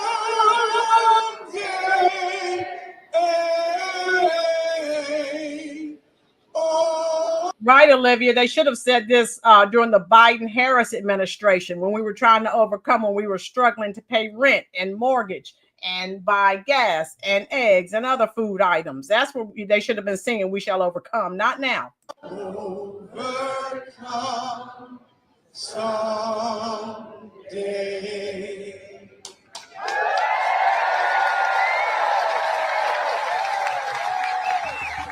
Julius, come take a bow, please. Harry and Kelly too, our musicians. Come on out here. Harry, Kelly, here's Kelly. Sheila, take a bow. Is that a magnificent voice?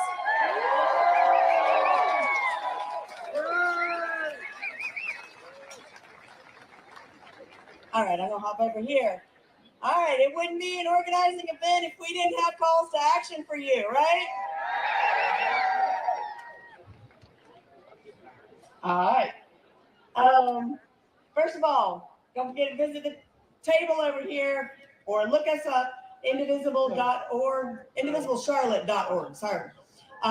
Get involved with Indivisible. We're going to be here. We're going to be busy for as long as it takes. How about that? Second call to action. We want you to call your members of Congress. Call those members. Tell them what you experienced here today. Tell them your stories, because you all have them, or you know people who are impacted. Okay, let's listen to what Tanya says. My dad just told me today that his Social Security now will come on the 3rd instead of the 3rd Wednesday of the month, and he will not have his Medicare deducted from his check. The state will now pay. Thank you, Tanya. So we have a truth bomb. Tanya also says, so those struggling on Social Security are being helped. But these bums keep telling people that they're scaring people with their scare tactics, telling people their Social Security and Medicare are being taken away. Thank you, Tanya. Thank you so much. Anyone else who wants to share some information, please let us know. How you doing, Brandy? Brandy, these people are ridiculous. They're out there singing, "We shall overcome." What are you trying to overcome? Again, I'm saying they should have said something. They said nothing for 4 years when we were all struggling to overcome the horrendous Biden-Harris administration. So I don't want to hear anything that they have to say. And that's just where I'm at with that right now, folks. We're Where are we here? I'm on Social Security, nothing. Thank you, Mayor. So it's the usual fear mongering that they do. Lanita, Dr. King was about change and accountability, not trick bag babble. Yes, Lanita. Oh my God. Oh my goodness. Yeah, so I'm glad we have people on here who can tell us the truth. So, these lies. Oh, I can't with these people. Let's see what's being said now. Donald Trump set the scientific research agenda for our. Hold on, let me see. All right, so we've seen. Let me see where we are here. I'm sorry, I'm the one who said no vulgarity. All right, so I think we've seen this. Let me see where we are here. I'm trying to keep up with your comments, but there's a lot going. Where's the police and the dogs? Okay, Brandy, I don't see any. I hate speaking into this microphone and get some of my words back. That's okay. I'll tell you one thing. I would have left that stupid rally and went and got Big Mac. There you go, Chubbs and his Big Macs. Tina, Social Security was invented 90 years ago. Democrats and Republicans would never cut it out. That's the first thing. This is idiotic. Somebody because of Trump cleaning it up. Yeah, he's just trying to stop the waste. But they're lying. Hit the like button for me, please, folks. That's that little thumb. If you don't know what that is, subscribe if you're enjoying this content. But I'm saying I don't want to hear anything from these people because where have they been for 4 years? Those are my questions, and I have more questions for them. Bach, you forgot the fire hose and Bull Connor and his goon. Yeah. Where are the police dogs and the police? I don't see anyone, But yeah, no one's thinking about these people. I'm home relaxing. I told you I've been in and out. Right, Brandy said, yeah, the fire hose. Brandy, hit the like button and the subscribe button, dear, if you haven't already. And I can't with these people because they are not dealing with reality. And no, I cannot. Let me see. Okay, if we can find somewhere else where they're protesting. Oh my goodness. National Day of Action, We the People. Let's see. Where is this? Let me see if I can find this. Okay, this was Washington. This is I think we've seen some of this already. All right, let me see. I'll take you to another state. Okay. I took you to New York, but they weren't talking. And everything I see from New York is just like 4 or 5 minutes. Yeah, okay, so let's see. So we've done the Washington. We need to see. I think Detroit had a pretty nice size. USA Today. Okay, they're on a break. Let me see where we are. Nationwide, hands off. Okay, there's one from Michigan, but it's really, really short. So I'm looking for something a little bit longer so you can hear the talking that these nuts are doing. U.S. House. Where are we here? All right. Tell me which state you would like to see next. Oh my goodness. These people are nuts. I'll keep on hands off. Let's see. I'll see if I can find the Detroit. Okay, here's the Detroit Free Press. See if I can get them pulled up. Hit the like button. And if you're enjoying this content, also hit the subscribe. So glad you're here. Just wanted to show you what was going on. Okay, the Detroit Free Press has not started yet. Let's see where else we can go. I don't know where this is, but hands off protest. All right, see where this is. All right, they're on a commercial break. Kansas City, Missouri.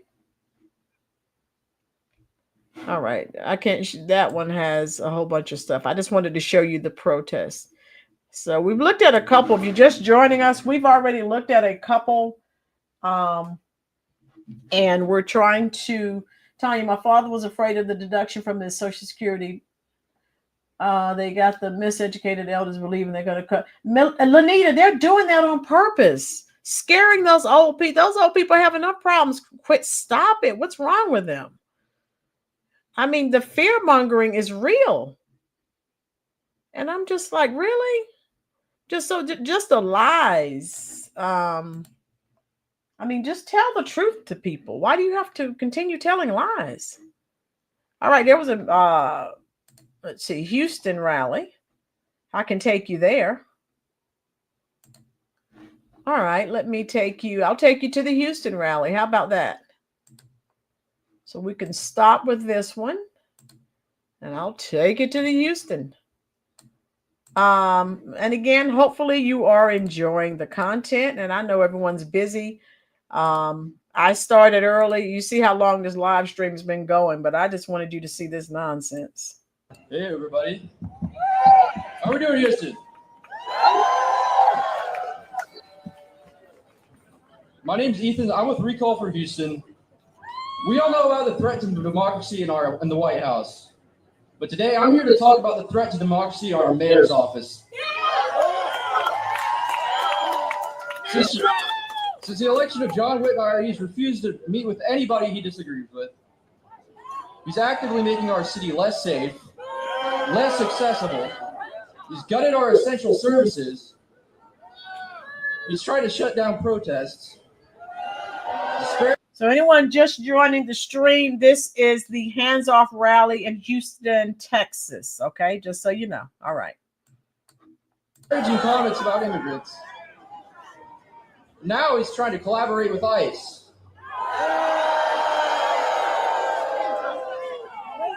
Whitmire isn't going to protect us from being disappeared when ICE is weaponized against us. That's a fact.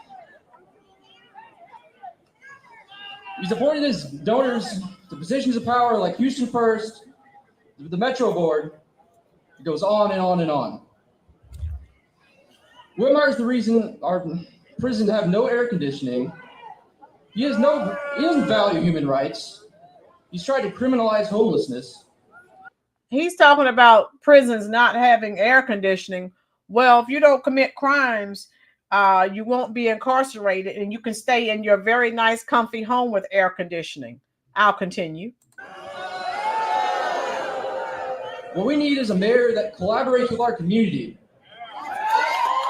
Not a mayor that collaborates with fascists. Right now, since day one, he's been collaborating with Greg Abbott, and now he's out fundraising for Dan Crenshaw. I wish Greg Abbott was my governor. Greg Abbott, the governor of Texas, has done what he was supposed to do for his constituents, the people who voted for him. If we had more governors like Greg Abbott across the United States, we would have a better situation. So again, when this whole migrant crisis blew up and people were complaining about Greg Abbott, I'm like, he is doing what he is supposed to do. And I wish I had a governor like Greg Abbott. Chris, it's in prison. What do you expect? Right. Sorry, not sorry. Don't commit crimes, and you can stay in your nice, comfy home, and you can get all the air conditioning that you want. If you go to jail, hey, sucks to be you. I'm just saying. Houston is a Democratic-run hot mess city. Thank you, Lanita. I've heard about Houston, and most of the things I've heard, it's not good. All right, here we go. What are we going to do about this? Vote him out! We're going to recall Whitmire.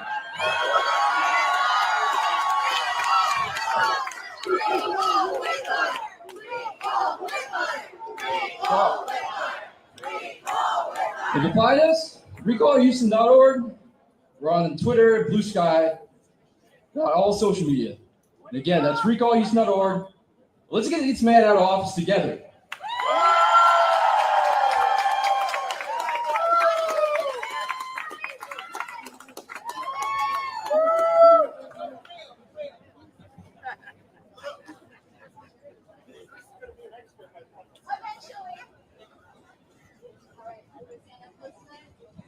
Hi, my name is Tammy Reed, and I've been a Texas teacher for 26 years. Thank you. When I started teaching, my health insurance was free. I had to pay extra for my kids, which made sense, but my insurance was paid for. After 26 years, my insurance cost me $279 twice a month.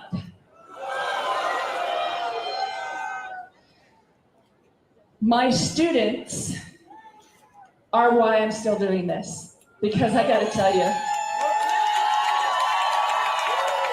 I am tired. I'm tired of seeing my students who might have different viewpoints of what they are, who they are. I'm tired of seeing them punished. I'm tired of seeing books taken out of our libraries. Ladies and gentlemen, I'm not at liberty to tell you what I've seen in some of the books, but some of those books need to be removed. I can't describe here because I don't want my video taken down, but some of those books are pretty explicit, and there is no way that they should be in a public school library. Of course, now they call them media centers, but I still call it, I'm old enough to know. When I was a kid, we've always called them a library. So there's that. Okay. How many of them do you get just moved in from? Yeah, a lot of people fleeing California. They destroyed the state of California. Good point, Bach. And so, Tanya, I don't know what you're laughing at. Tell me, girl. They destroyed California with their liberal policies, and then now they're moving to Texas and other states, and they're bringing the same liberal policies. That is a problem, people. Hit the like button and the subscribe button. Tanya, share this stream out on your Facebook page, please, dear. All right, here we go. I am tired of Greg Abbott trying to push his ridiculous voucher schemes to take money out of public education. Money needs to be taken out of public education. I support the voucher system. Of course, the Dems do not. So if you're looking at the Democrats are always talking about helping the impoverished children. So that's a way, the vouchers, you get them out of those poor, failing schools, and they get vouchers to go to better schools with better teachers, better, accommodations. School choice, Mary, yes, I definitely support school choice. And so I don't know what she's saying, but I don't agree with it. I am tired of the state of Texas trying to dismantle public education. And I keep asking, okay, what can I do next? What can I do next? What can I do next? I joined the union. I joined the Democratic Socialist Society. I joined Indivisible. I've joined so many different things because I'm trying to find it. And I decided that the best thing that I could do was run for school board.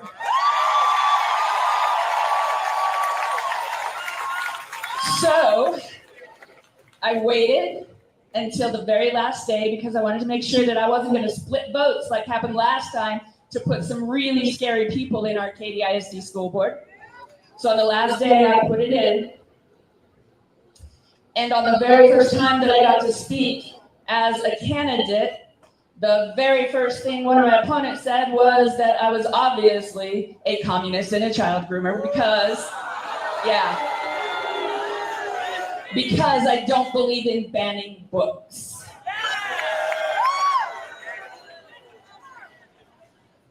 There are a lot of school board elections coming up, a lot of them. Look for the information because it is not out there. It is not. Look, go to your school board website, go to your ISD website and look for school board and find out who is running and look into those people. Find the ones that need to be there so we can get rid of the ones that are trying to take away our rights. Vote. register people to vote. And support me as KDIC trustee number 2.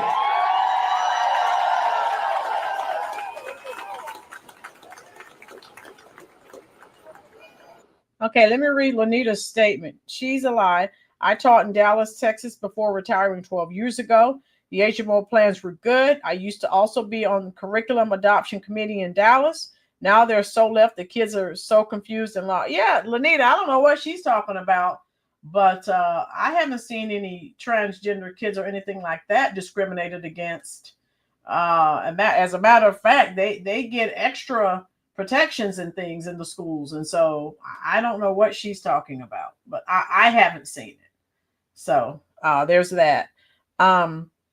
Mayor, of course, trying to take the rights away from the parents. That's what that's all about. The devil's way of taking the children. Tina, yes, both you and Mayor, you're both right. Truth bomb. Greg, we shall overcome the Democratic Party plantation. Unfortunately, won't be sung for another 140 years, according to racist LBJ policy. Oh, yeah, we shall overcome. We shall overcome.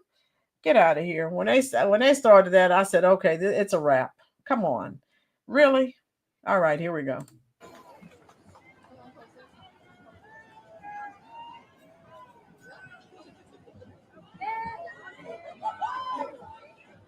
All right. How we doing, Houston?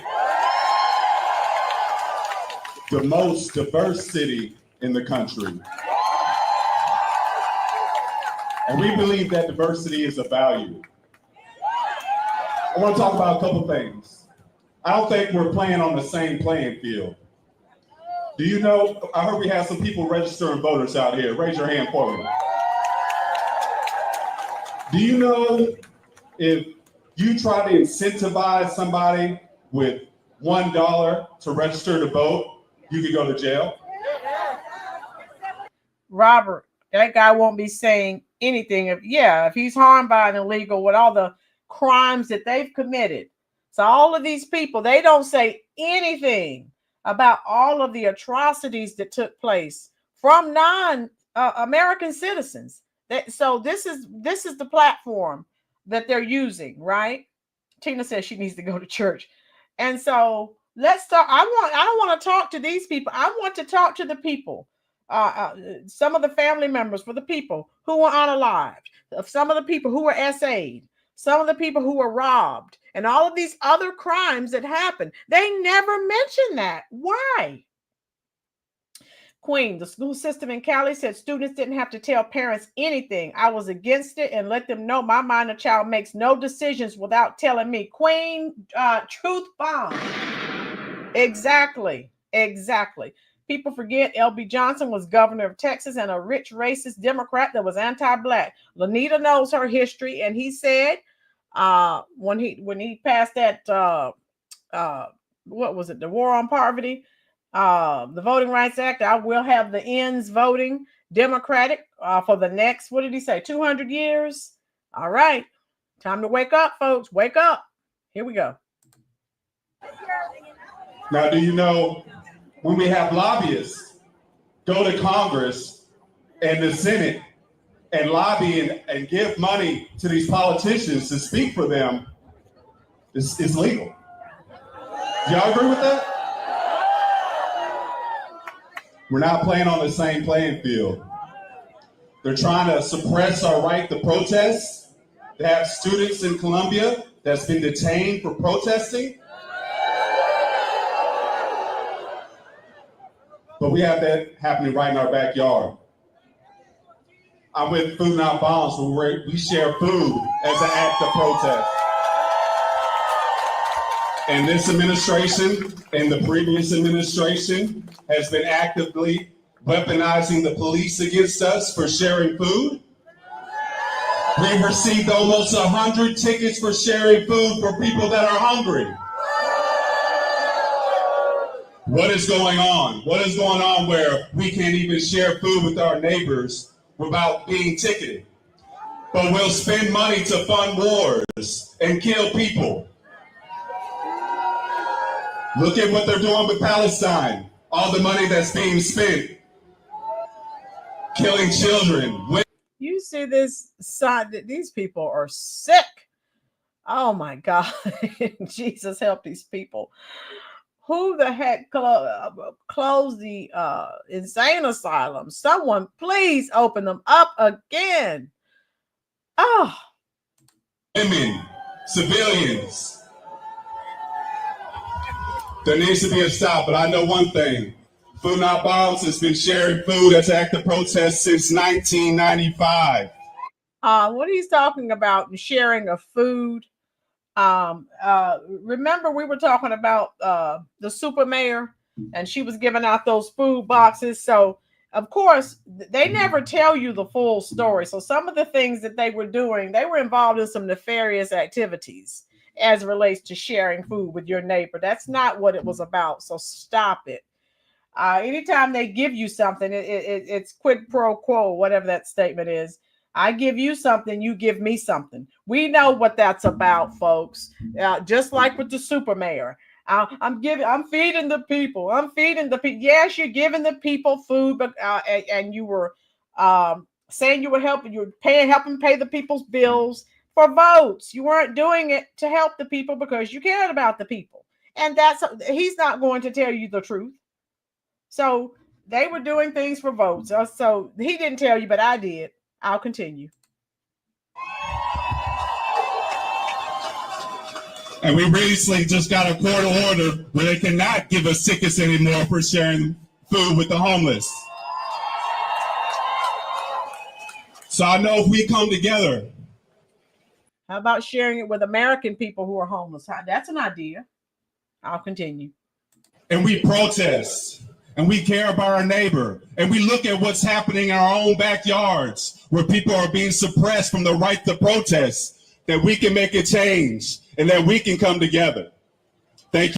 And nothing was said in reference to all of the illegals and what they were doing with food. They didn't receive tickets, right? And they were cooking food and selling food. They were doing all kinds of things. They were the untouchables, right? You didn't say anything about that. Thank you so much. And lastly, I just want to invite y'all. We share food right across the street at the library, Monday, Wednesday, Friday, and Sunday as an act of protest against the government spending on wars and bombs. I want to invite y'all to come out, make a meal, share with us over there at Food Not Bombs right on the corner, Monday, Wednesday, Friday, and Sunday at 7:30 p.m. Rain or shine, just like at this protest, we're going to be here and we're going to rally, rain or shine. He's feeding the people. He's feeding the people. Got to feed them to get those votes, right? And get them to bring some more people in. Hit the like button, folks, if you're enjoying this content. Also, hit the subscribe button. If you have Facebook or other forms of social media, share this stream out, please. Thank you so much. Mayor said no jobs. I guess not. I guess that's what their job is, protesting. Soros is cutting checks. All right, here we go. Okay, everybody, this is the rain we all knew was coming. It was expected. It's not going to last long. Get cozy, get under an umbrella, get under a tent. Everyone protect everybody. If you need it, get real cozy with everybody. We're going to keep this thing going, rain or shine. This is Houston. We're used to this. Let's go.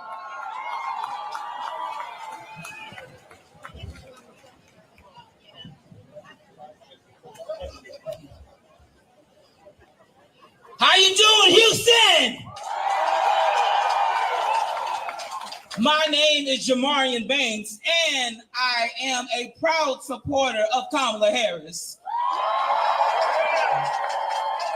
And okay, I don't want to hear anything else this person has to say. I think we know what we're getting ready to hear now. Oh my God. Wow, here we go. I am also a proud member of the 78% that voted for Kamala Harris. Yeah, you voted for the losing side, lady. Why are you cheering? Why are they cheering for the losing side? Give me a break. I am so happy to be here, and I'm so happy that everybody's here because we are trying to stop a billionaire from trying to stop buying America, because America is not for sale, not now, not anytime ever. And now we have a South African that's trying to become our president. Sir, go back to Africa where you belong. Now, we have our mayor that is now trying to roll back on his little problems as our mayor because he want to start acting like a Republican, but he's a Democrat. Let's stop acting fake and let's care about Houston as you voted for, as you ran for. We are not going to let Trump run this country like it's a business, because he cannot run this country like a business because he failed 6 of them already. So right about now, every single one of us, no matter who you are, no matter what you is, no matter if you're white, black, yellow, tan, no matter what you is, okay. I'm going to have to teach her a quick crash course on English too. Here we go. No matter what you are, we are going to rally together and fight against this man who thinks he want to be our king. No, you're the president of the United States. Act like you're for the people. My God, can you feel the anger? And yes, Tanya, pray for Houston. Can you hear the fire, the anger in her voice? She is not over that lost election. OMG, if you can hear it, type a 1 in the comment section. Dorian, you're from Houston. I'm so sorry, love. Oh my, the fire. I bet when every time her mouth opens, fire comes out. Can you feel the pain, the agony, the hate coming out of her mouth? Another angry woman for Kamala. Yeah, it's very evident. She is shouting. I had to turn the volume down on my computer so it wouldn't blow your eardrums out. Oh, dragon mouth.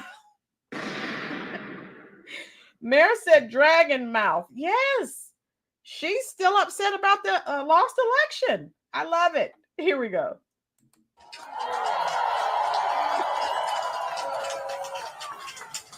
So right now, each and every one of us are stressed.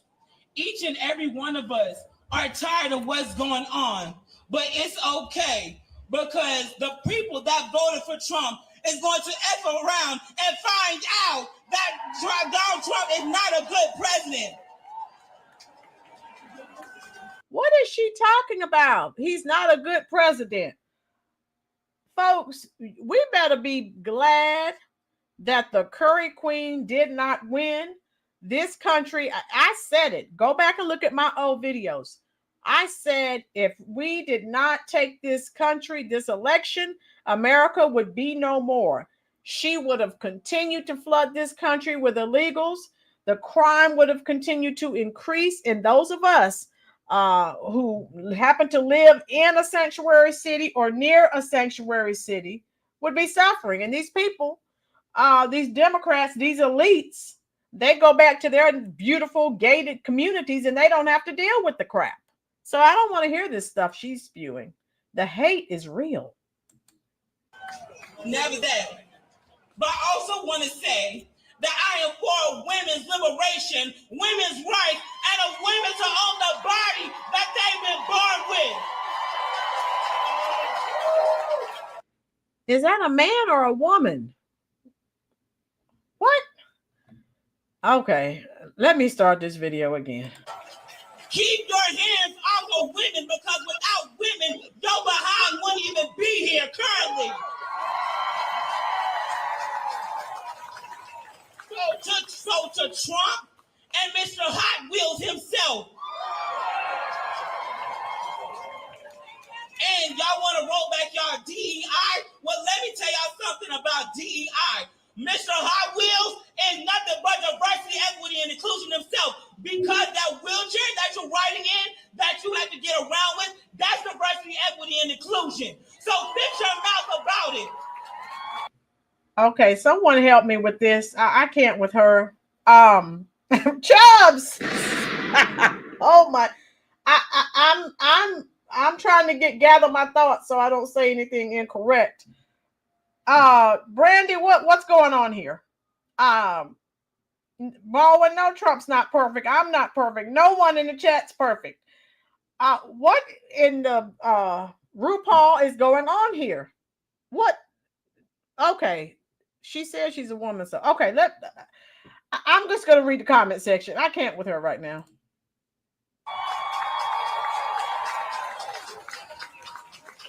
And also, free Palestine. Okay, so again, we need to be taking care of American issues. Why are you talking about free Palestine? Olivia said loud and ghetto. And you could see that you could feel the anger, the heat coming from her mouth. Baldwin, I am clueless. The Diddy party. Dory. Oh my God. Where are we? I thought it was Olivia. I don't know what it is. Chubbs, I am at a loss for words. Looks like a GameStop employee. The ignorance is real. Yes, Tanya. Oh my God. Olivia, I would have been trying to pack up and move somewhere because I did 4 years with Biden. I there's no way. And I tell you, I was thoroughly upset with the taxes that I'm paying, and what they're doing with my tax money. So Tanya reminds me to have Scott tell you something he found out about Kamala when the flood happened in Asheville. This came from a military guy he know. Tanya, yes, text it to me, dear, or call me. Great, thank you, love. I'll tell it up to my subscribers, and you're a subscriber, but I'll share it with everyone else if you tell me. I don't know what that was that was talking, but okay. I'll continue. Oh my goodness. They deserve as much respect as anybody in the current United States of America that we're in. Since 1776, we have been under a presidential era. We are not starting in 2025 bound down to a tyrant that wants to become our king. We are not doing that as Democrats. We are not going to do that as Republicans. We're not going to do that as independents. No matter what you are, do not bow to a tyrant. And as I come to a close, I wish you had come to a close as soon as you opened your mouth. Oh my God. Why is she screaming? I mean, she sounds like she's ready to kill someone just because the Curry Queen did not win. That's why she's angry. Love it. Each and every one of us, no matter who you are, no matter what side of the aisle you are, be encouraged. This is not going to last forever. And I promise you, when this gets done, we are going to have our rightful president that we deserve, that we love, and that we respect. And that's hopefully going to be Kamala Harris when she gets done. Oh.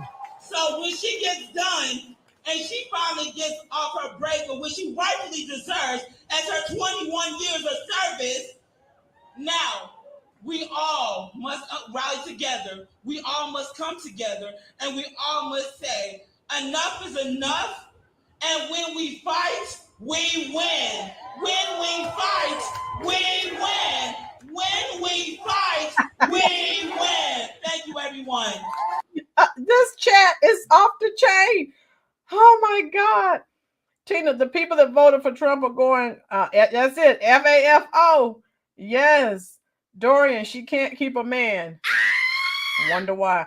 Robert, this dude speaking as a phony.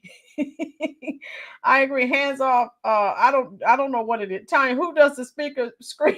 Tanya. My God. This chat is off the chain. OMG. And we know all of the people who are so angry that the Curry Queen did not win. Did you hear what she said? And she's delusional.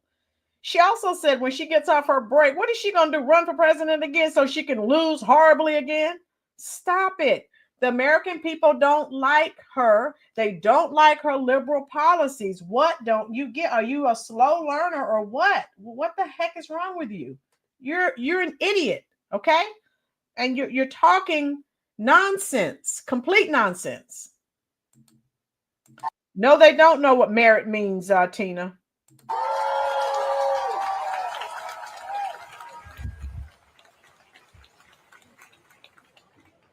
Hi, everybody. I'm Chris. I put a few words together to share with you. Hi, everybody. I'm from A-Leaf. I'm not an organizer or an official voice here. I'm just someone who's tired of staying quiet. For years, we've been waking up every day to chaos, a nonstop blitz of hate, lies, and billionaire-backed power grabs. Trump, Musk, all of it. They want us exhausted. They want us silent. And yeah, we've been surviving. We've been regrouping. We've been catching our breath and getting punched in the face every morning with the news. And you know what? That's okay. That's human. But now it's time to rise. They think we're soft because we don't hump our guns on Instagram, because we don't cosplay as soldiers or scream about masculinity online, because we don't slap Punisher skulls on our cars and pretend it makes us dangerous. They think because we lead with compassion, we won't fight. They think because we value empathy that we're weak. But they're wrong. Dead wrong. We don't need to perform toughness. We don't need to pretend to be warriors online. Because when it comes to protecting the people that we love, our friends, our families, our communities, we fight. We fight not for ego, but for survival. We fight not out of fear, but out of love. And love that deep, it doesn't fold, it rises. So this is your call. Find your voice. Then turn it all the way up. Speak, even if your voice shakes. Speak, even if no one listens at first. Speak, especially when they want you to be quiet. Tell your story. Tell the truth. Tell it to friends. Tell it to strangers. And to the people who hate it the most. Be the loudest motherfucker in the room. Because silence is a luxury that we cannot afford. And complacency, that's how they win. This is our time. Let's make noise.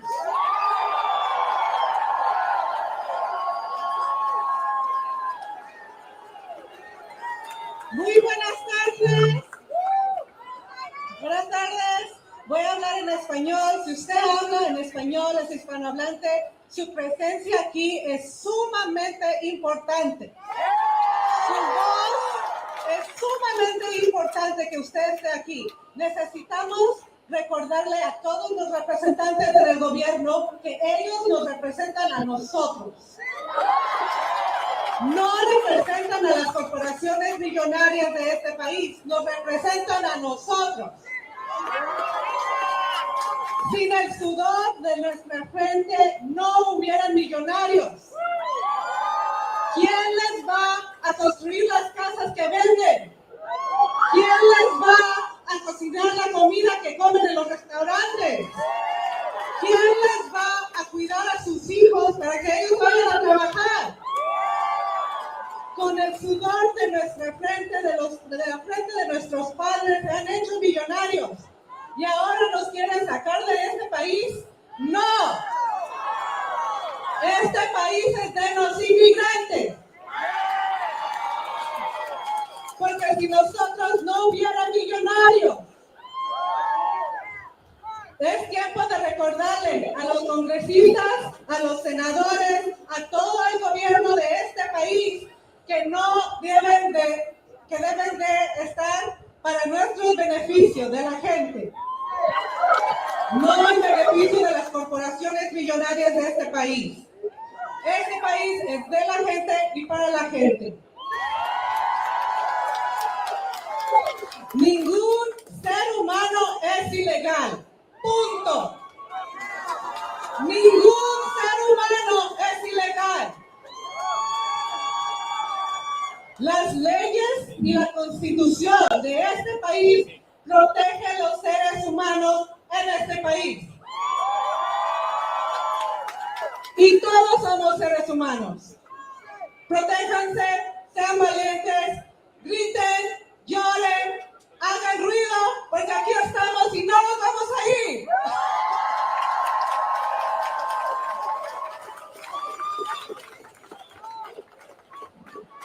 Greetings. My name is Prince. I am a civilian, but I happen to work with veterans. And I have to believe that everybody here today is well aware of how much the cesspool of an administration is hammering our veterans community on a nationwide level. So I have an ask, and for many, it's not fair for me to ask this because they've already given it. But the ask I have is that if you are a veteran here today, reach out to your fellow veterans. In the time that I've worked with veterans as a civilian, I have seen firsthand that veterans do come from every walk of life. They do come from every form of identity, every cultural origin, every ethnicity. They come from every level of our socioeconomic ladder. Imagine how strong a collective voice that is right now. Tina said President Trump did a major surgery in the country. It needed it. Now we can hear. Yeah, and he's still working on it. And they're just upset that the money's being cut off. All this fraud, waste, and abuse. I welcome it. I wish they would let me speak. I would say blah, blah, blah, blah. They would cheer for that too, Chubbs. Oh my God. Yeah. So this will be the last video. When this one's done, we'll go because we've got, oh my goodness, 4 hours. Hit the like button, folks. Also, hit the subscribe button if you are enjoying this content. All right, here we go. So if you are a veteran who is ready to speak out, please do. But also reach out to your brothers and sisters who haven't yet. Some of them, they feel forgotten. They feel lost. And they are not feeling that they have the ability to reach out. So you have to reach out to them. Help them find their voice. Help them motivate. Help them mobilize their voice. If you are a civilian here today, you probably do know a veteran. You probably have one in your own family. Speak to them. Reach out to them. Help them find their voice. Help them mobilize that voice. Too many of the general public is not aware that whether you're enlisted or whether you're in the officer ranks, you swear an oath. Aren't you glad he's not a dictator yet? Look at these signs. Oh my goodness. I can't with these people. Glenn, this is the victimhood Olympic. Glenn. Oh my God. Glenn. Oh my God. Yes, the victimhood Olympics. Oh wow. Okay, here we go. To protect the Constitution from all enemies, whether they be foreign or domestic. That still applies even when you're no longer active duty. And I ask you to also think about this. Think about the people you know who may be currently active duty, or people who are currently in reserves, and they know that their discharge date is coming up. Think about what do they have to look forward to. Be there for them. Connect with them. And with all of this is one piece of the puzzle. We are hearing about all these different pieces of the puzzle that come together to make this so powerful. It's like a tsunami of hope. And more than that, a tsunami of accomplishing what needs to be done. Oh my goodness. For humanity.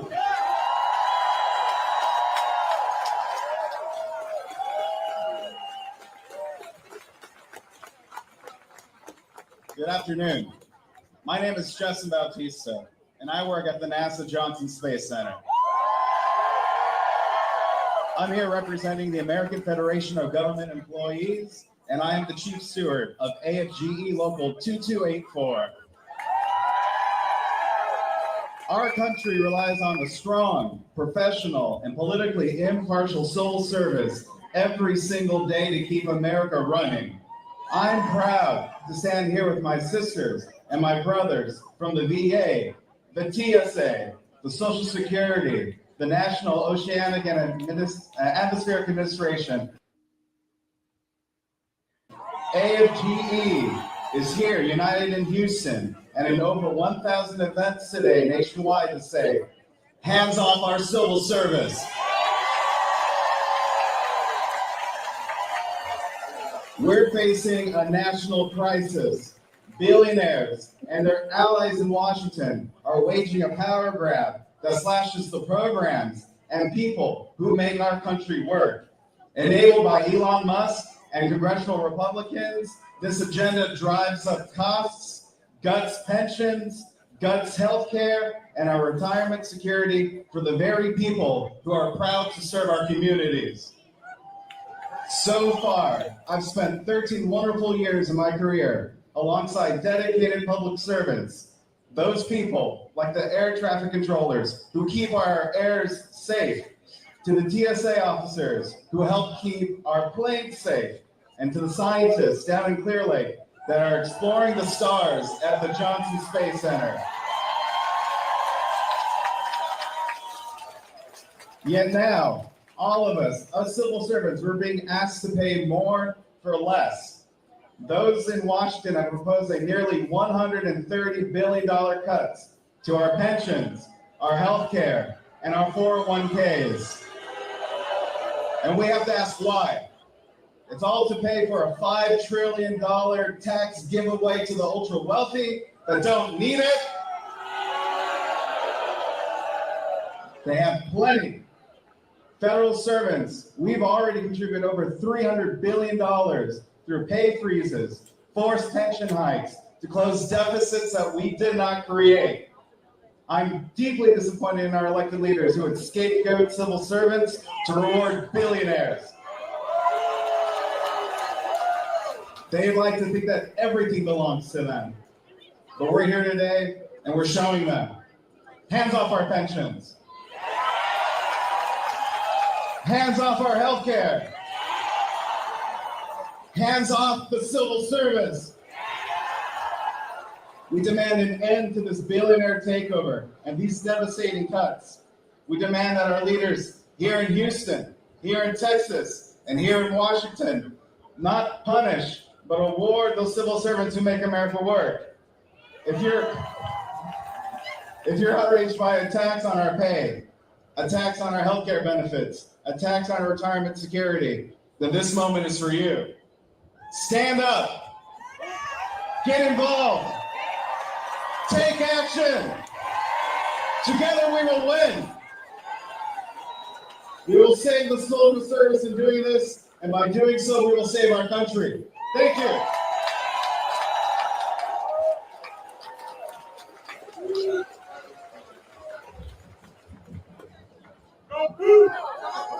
Who's house? Who's house? Who's house? My name is Isaiah Martin, and I am running to be your next congressman for this district of Oh God, somebody else. Robert. Oh, Robert, I was just responding and your message disappeared. If you're like me, when I do a typo, I remove it and then I start over. Yes, Tina, it's a mess. Paper marker's busy. Yes. Thank goodness it's almost over. Watch it. Just a few more minutes and then we'll go. Because it is time in this country for change. We've got veterans that are worried about their VA benefits. We've got seniors worried about their Social Security. People worried about their Medicare. People worried about their Medicaid. So I think that is very abundantly clear that we need to go straight up to this corrupt president in D.C. and tell him to get our hands off our stuff. No cuts to Medicaid, no cuts to VA benefits, no cuts to Medicare, no cuts to Social Security. We should all be standing unapologetically to tell him to get his hands off our stuff. And I think that it's very clear that we have to be very strong about why these people are doing what they're doing. They're doing this to give $4.5 trillion in tax cuts for the richest people in society. Can you believe that? They're telling you that you can't have VA benefits so some dude can get another yacht. They're telling you that you can't have your Social Security that you paid for, that you broke your back for, that you went and put all of your life for somebody to go get a second plane or another house or another mansion in Calabasas. To that, we say in Houston, absolutely the hell not. Hell no. I know we can do better than that, Houston. Hell no. And I just want to say, what you've got in this city are people all across this city, thousands of people here, to tell this president that we're not going to stand for it. And look at what the response has been. We've got the Republicans running scared. Do you see that? They got Elise Stefanik. She doesn't even want to go, and she's worried about losing her seat. Have you guys seen that? They're worried. And so now look at what Greg Abbott is doing. He will not call the special election for our seat. Can you imagine that? Because he knows the Republicans are getting worried. He knows that we're standing up and organizing. He knows that we're knocking on their doorstep. And in a couple more months, we're going to take back the House and we're going to have power over this country. So where's the camera? I want to look right at him. Greg Abbott, I got a message for you. Stop being a wuss. Call this special election right now, today, so we can get to Congress and clean up the mess you made in D.C. for this time that we say absolutely not. You didn't make that mess in D.C. The Biden-Harris administration did. What is this guy talking about? Greg Abbott did not make a mess in D.C. What the heck? Yeah, yes, Olivia, he's being a simp. Chris, what's sad is they're doing what the elite want them to do and blind to see. Yes, Chris, that's what we've been saying. Tina, yes, they are hypocrites. Tina, millionaires were up there for 4 years and look at what they've done. Yes, all of you, that's truth bomb is for all of you. All of you are telling the truth. Olivia told them to stop talking about Kamala and AOC. So, yeah, this is the end of it. Thank God. I'm running for Congress because we need more people with a spine and a backbone, because the same old that we've been doing in this state for the last 30 years will not get us to where we need to be. So if you're ready for something to change, use me to send them a message. If you're ready to go and tell Greg Abbott to get his hands off our Social Security, use me to send him a message.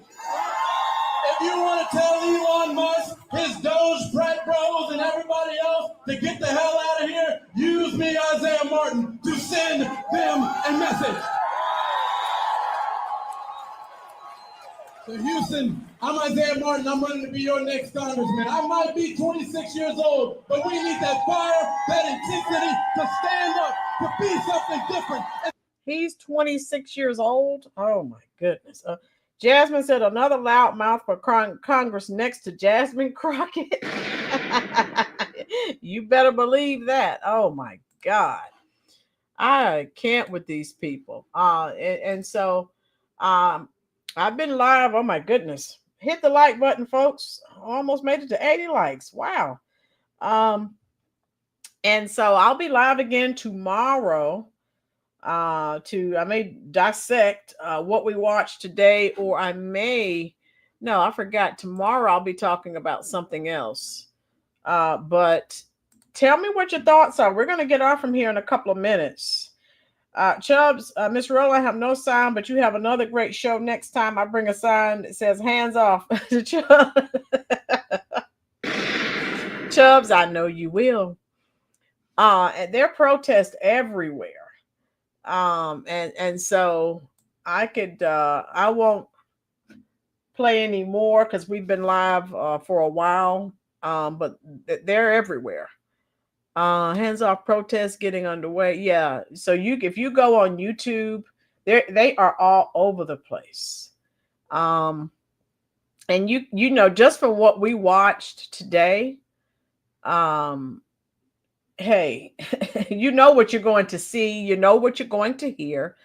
And so I doubt if any of you are going to waste any time looking at any more of it. Taxes are taxes are going to be cut. I cannot wait. And if Trump gets rid of the income tax the way he was talking about, they'll never win another election. I love it. Oh my God.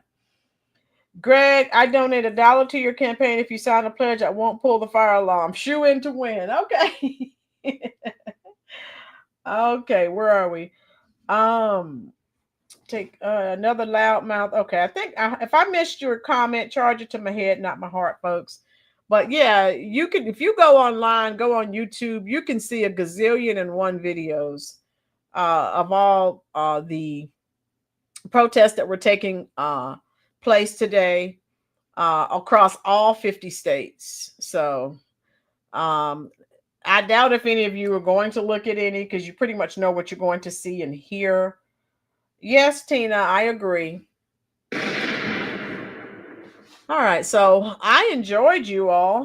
Like I said, I came on a lot earlier than I anticipated, but hey, I wanted to know what you felt, and I wanted to show you some footage while it was actually happening.